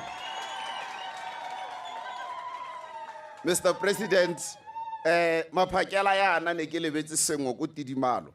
E ne ile santa ke a gakologela koloi e ntsho e tsamaya ko Tidimalo. It brought joy to the people of Tidimalo. Thank you very much. Me gape ke utule ba bangwe ba re Tautona nka ba go isitse ko botsogong. Ke boammaaruri ya mme ke le tlhalosetse mme kana se ke ntse ke se tlhalosa ko parlamente lebaka le le hitileng. Parlamente ya bo 12 ya eneng hela maloba ne go sena ngaka le ha batho ba le ba ne ba bitswa doctor ne le ba doctor ba sele. There was no medical doctor. Ne go sena ngaka ya batho ko parlamente ya no ke sone se ne nna ka dithuto go nna ke mo engineer nna. Se ke se dirang ko le phatella botsogo ke go tisa ya ka Tautona ntse a bua re tisa maranyane tisase gore ya no le khone gore le thathubiwa le kgakala madu a lona a neelwe ba bangwe ba sekaseke go lete go bone botsogo jo bo botoka ke yone tiro ya me yone ko botsogong. Jaanong nna ka dithutego ga ke bone balwetse ga ke letelelo bona balwetse. Jaanong ke sone se neng ka itumela thata ha Mr. President a appointa Dr. Modise gore ate ile specially elected MP ile ene ngaka hela ko parlamenteng. Jaanong ke ikemiseditse gore ke a go bereka le bo Dr. Modise ko health le ba maphata othe bone ba haba ka gore tiro ya me nna ke gore yaanong ke ire gore bone ba le he dithuso ka maranyane ke yone tirwana hela ka ko Ministry of Health ne ke ba direla gore ba khone go bona balwetse ebile ba ba lahe ba dirisa maranyane nna ne ke ba tisetsa maranyane ke yone tiro ya me. Yaanong I thank the president ka gore ha ngwa ga re lwena o itese to be led and ke bone gore Tautona gore a re ntse ka tsikile a ba bona gore nka sutwa sente ke lebeletse maranyane le hatshele lothe ka jalo ke yone tiro ya me e ntšha jaanong. However, Mr. Speaker, ke lebetse ebile ka re ke kopela ngwe. Mr. President,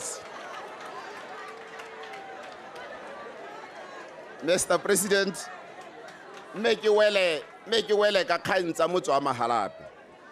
Ke a itse gore o tswa mo motseng wa Mahalape.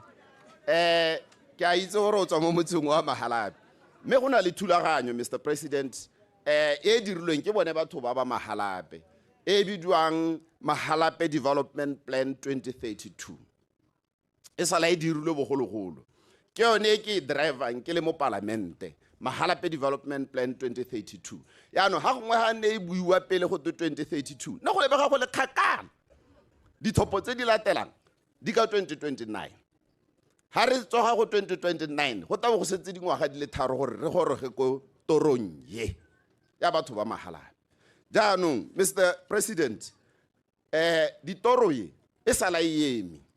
over 20 years re ntse re yemi toro ya batho ba Mahalape e sa diragadiwe. Ha ke go ha sekai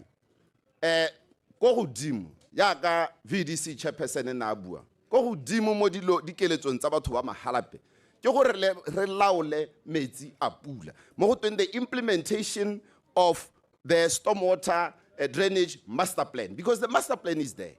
Ya ne talk gore e hiwe madi e diragadiwe batho ba Mahalape ba khona go nna sente ba sa tshungwe ke pula. Se sengwe vocational training center ene o ka lemoga gore ka gore go mo ke plan dio tsotlhe tse ke di buang tse di na le mealo ebile gape yanong di na le ditsha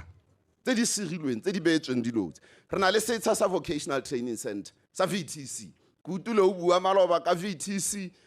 mo gormenteng yo mosha le ma apprentice ke tsone se re se batla mo motse wa Mahalape re bete re ntshe banana ba mo mekgwatheng re ba ise mo tirong ya diana Western bypass e tsela e tsamayang ka ha e ntsha mosuke wa dikoloi mo gare ga motse wa Mahalape e tsamaya ka ha Tautuna ka jaanong tsela e ra e bata le yone gore e diragadiwe stadium mo motse wa Mahalape ga se fire station ya ka bua gore ne gona le mollo maabane le ditsela tsa rona hela mo motseng wa Mahalape le sekwele se sengwe ya ka utwa bana ba bua ka sekwele sa Madiba setse se tsohetse re thoka sekwele sa bobedi sa senior secondary se tsa teng se teng ka kwa Mr President re thoka le dikgang tse di amang di street lights mo ke maoko a se se tshwanetseng gore se se tsentswe mo planning ya gore Mahalape o tshwantsa ba ntse yang ka 2032 yaanong ke tsone dikgang tse di re tshwenyang se sengwe Mr President kana re ne re na le thulaganyo ya Transitional National Development Plan e setseng ke re risitse batho ba gore mo go yone ne re hilwe madinyana a le mme le kanang ka 120 million pula le leng gore gate re te go dira try and implement Mahalape stormwater master plan and how level master plan ya teng in terms of value ka estimate ya teng it goes around 2 to 3 billion pula and how neetswe 120 million gore a gore ra go ira mo go nyenyane re neetswe gape bile ra leboga le sekwele sa primary school mo motseng wa Mahalape sekwele seo se ya kwa Mahalape East go Flower Town phase 2 re neetswe gape go diteraka go dikoloi tsa mo go ba di ta bon di pheka teng mo motseng wa Mahalape under Transitional National Development Plan ha o tsena go ga boronu go about 5 kilometers pele o tsena mo motse wa Mahalape go nna le dithabologo tseo go no ho yaanong Tautuna ne re kope gore tsonetse bogolo di diragadiwe ka bonako jo bo kgonagala ra itse gore gongwe go ne go sa salamela morago ha ngwa go utwa go tobo diemo ba hilwe madi othe mene re seka khanye gore bogolo tsonetse tse ne re di soloheditse batho ba Mahalape ka ke bua gore bana le lebaka ba sa di bone bogolo ba di bone gore re yaanong ha re ya go lenaneo la dithabololo be ke kgona gore re bueleletse ba gaetso le Tautuna o setsa thalositse gore kana ba bangwe ba taba re Tautuna o tswa Mahalape gore a re sengwe le sengwe sa ta Mahalape nya ga go a nna yalo se Tautuna ebile ke itumetse gore o se buile ha gore sa tasking a se diri ene ka gore o tswa Mahalape ke gore yaanong ha re setse re submitile diotse mo National Development Plan ene ha ka dintsha ya ka na bua ka tsela ye neng ntshitswe yaanong ene ha ka dintsha so rona tiro a rona nna le Honorable Nyathanga tiro a rona ke gore yaanong re tshware yone planning e be re lwa ka yone ko parlamenteng gore e tsengwe mo lenaneo la dithabololo e re ha Tautuna a bone madi tiro eo e diriwe la ntshwara ke yone tsamaiso e re yang go e sala morago ke yone e re tsang gore e ta re tisetsa puso ne ke re se sengwe pele ke tsama Tautuna Tautuna na bua gore Mahalape wa phatsima ko parlamente re tshwere Tautuna re tshwere minister re tshwere assistant minister me kana re tshwere le speaker Mr President dithapelo ko rapetse o tswa ka ha thoma dithose ka ha yaanong ebile a go batsadi ba go ba gone jaanong ready tap ko rapetse senior ke no le Mr President jaanong le ka bona gore Mahalape o tshwere ne go tshwanetse go nne jalo ka gore ha re gakologela ko re tswang teng ba gaetsho re palame stage se nna tota le ene comrade president stage se re se palameng se sa agilwe ke banna ba bangwe ba ne bile na kwa teng ha ngone ke ise ke tsholo kana kwa bo Kenneth Koma kana kwa ya bo Mareledi Gidi kana kwa bo OK Menyatso kana kwa ya bo the late Billy Makuku kana kwa bo Dr Harry Tlale ke batho ba eleng gore ba ne ba aga letaraye e le bona re palame gompieno ya me unfortunately mo go bone comrade president will never be the president of this country and I will never be a minister of communication and innovation because bone ba tlhokagetse ha ba bonus ba gaetso ga ke batla go tsaya nako yaanong ke dirisa dithata tse ke di hilweng ke batho ba Mahalape gore kana kwe yaanong ke laola gore tiro kana phuthego ya kgota ye neng e buisiwa ke Tautona mo motseng wa Mahalape tsatsi eno e tsile go bokhutong ke a leboga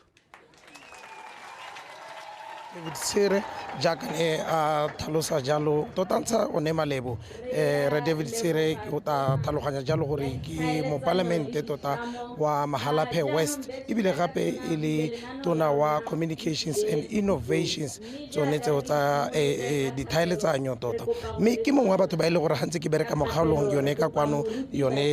kwano ke setse ke le ka bega jalo e le gore o dirile mo go Excellence Awards tse ile gore di lebagane le dikolo tota tsa Mahalape West tse ile gore o berekela jalo mo go tsone ke tlhalose jalo gore motho wetso o lebile Botswana Television mme jaanong go ra gore pego tsa rona kana dithulaganyo tsa rona go lebega jana jaaka di ya bokhutong jaaka o bona khota meeting jana le one ya bokhutong e ne e buisiwa jalo ke Tautona Advocate Duma Boko ana patilwe jalo tota ke matona ba ka heta lesome ba ba tswang jalo gone mo cabineteng ya gagwe Tautona dingwe tsa buileng ka tsone ka go harologana jalo sena se gatela thata ke yone thokomelo ya bana tota le thuto go tswa ko moding gore bana jaanong ke nako ya gore ba thokomelwe ebile ba tshwanetse gore ba itse jalo gore thuto ke yone boswa jwa bone ebile thuto ke yone ka ba direlang se e leng sone thuto ke yone e le gore e ka ba isa ko pele thuto ke yone e le gore e ka ba tsenya ha ene a tseneng teng o gateletse gape botlhokwa jwa gore mo mading a ile gore a betswe selo sa go duela ba bereki le hatse ka bophara ba di company tota tse di harologaneng o na supa jalo a nankola lengwe lebenkele mme lebenkele leo e ne le la chopisi tota nka le bua ka gore o setsa le buile o na supa jalo gore o na a buisana le bone mme ba supa gore e tare January 2025 ba bo ba simolola jalo go duela ba bereki ba bone madi a 4,000 go heta ko godimo mme o na supa jalo gore dingwe tse ile gore wa di dira gape ke gore o challenge gape the private sector gore le bone ba dire jalo ka go harologana motho wetso thulaganyo ya rona e ntse ka tsela ntseng jana e tare Tautona ha sena na a tswa a tsamang jalo le lekoko la gagwe le rona e bere kgaogana le wena motho ha sa hose ha gona le hoko gore be le dirile gore se kwa ga hosiwa phosego re dirile morena mo go wena Motswana wetso yo lebileng ke phosego ha le re iteng o tare itshwarela me bile ga se ka lepehela ke phosego ka dirwa ke motho yo le re ke Motswana wa nama le madi me le rona re lebogela go bona o lebile dikgang tsa rona sengwe se Tautona se buileng gape o supile jalo gore go buiwe dingwao tse rarologane nna ka sembukushu ke a go lera ke kwetu ne twa ko haka jalo ke ra gore ikanye rona ebile lebela dikgang tsa Botswana Television go simolola go tswa go ya pele le go ya ko morago ka lena le matala ga Jesu Kriste re heditse ebile ke lebogale ba ke bereka le bone ke busetsa tiro jalo konto khaso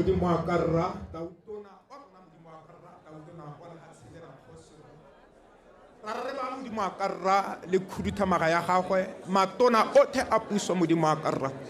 thapelo ya rona modimo a karra re le tšhaba ya lehatshe leno re le tšhaba ya Mahalape modimo a karra ra re a rapela modimo a ka gore o mmabalele modimo a karra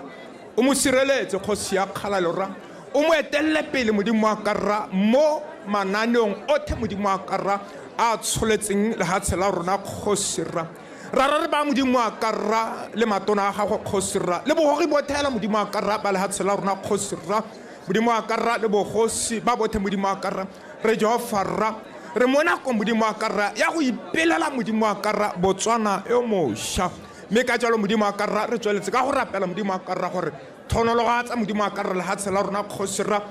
se go hatsa modimo a karra bagogi ba rona baeteledipele ba rona ra re go rapetse ra ka leina le lente la morena wa rona Jesu Kriste re a leboga halleluja motsotso o le mohelahela a re kope modimo a re nesetse pula ya matlhogonolo pula ya medupe a rothe re tsholetse mantswe a rona ra le mo nakong ya gompieno kgosi ra re tsweletse modimo a karra ka go lopa modimo a karra pula kgosi ya kgalalelo ra re a rapela modimo a karra wa bona lehatshe la rona modimo a karra le kwakwaletse kgosi ra le ruo modimo a karra le a sokola kgosi ra dimela tsotlhe modimo a karra e ke nako modimo a karra ya gore balemi ba ka ba setse modimo a karra ba le mo gareng ga masimo ke ka mo modimo a karra re tshwaragane modimo a karra mo tumelong kgosi ya kgalalo kgosi ra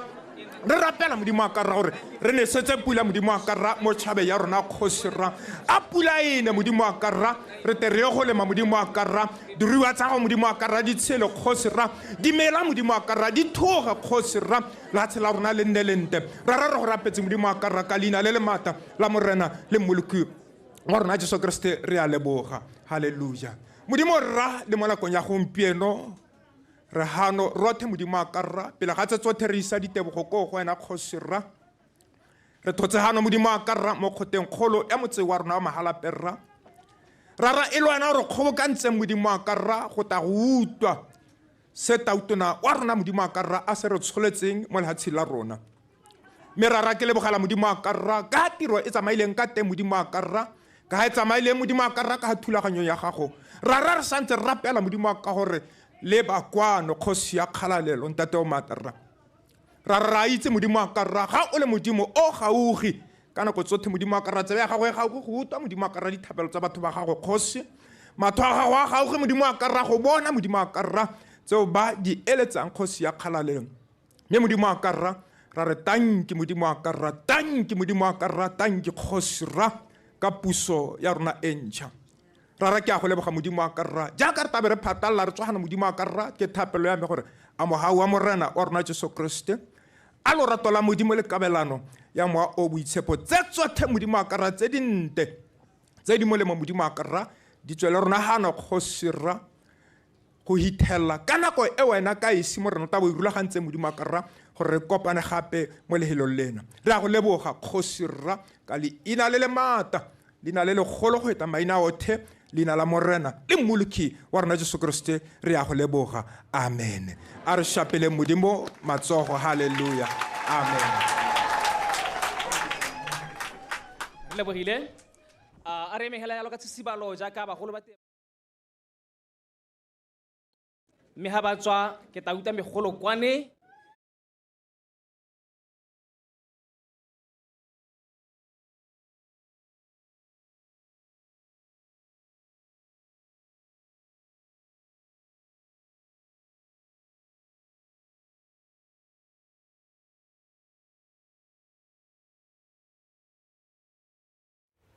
e wela ka tsela ntseng jalo motho wa gaetsho phuthego ya kgotla e le ya ntlha tautona advocate Duma Boko a e buisa mme a e buisa jaana kwa ga gabo kwa motseng wa Mahalape hela jaaka mmegadikgang wa rona Love More Mario a na tla a re rola tota tsotlhe tse di tsamaileng le tsotlhe tse di tlhagogileng ko phuthegong eo ya kgotla ga nke ke di boela morago tota e ne le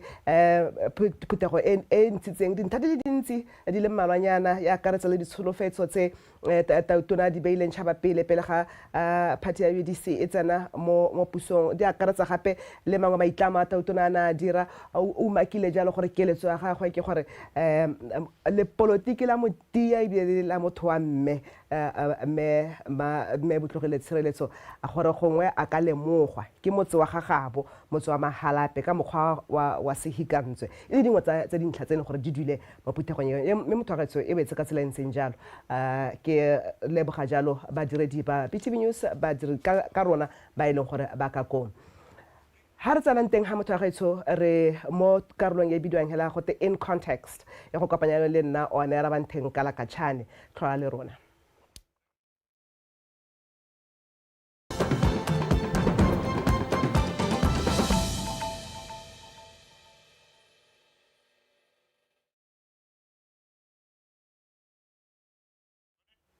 All right, and in context this afternoon, let's start off here. President Advocate Duma Boko has implored experts that are attending the ongoing Africa Economic Conference to do everything that they can to devise solutions to develop Africa as a continent. He says although efforts have been made in the past to come up with solutions, the time has come for a fresh approach to the growth of Africa as a continent. President Boko says it would be disappointing for Africa not to provide for herself and her people.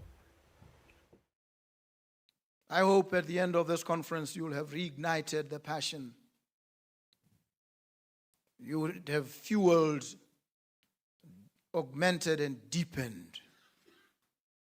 democracy at the very least. But that you will also have inspired us to more action geared at lifting our people from poverty and raising our continent to take its rightful place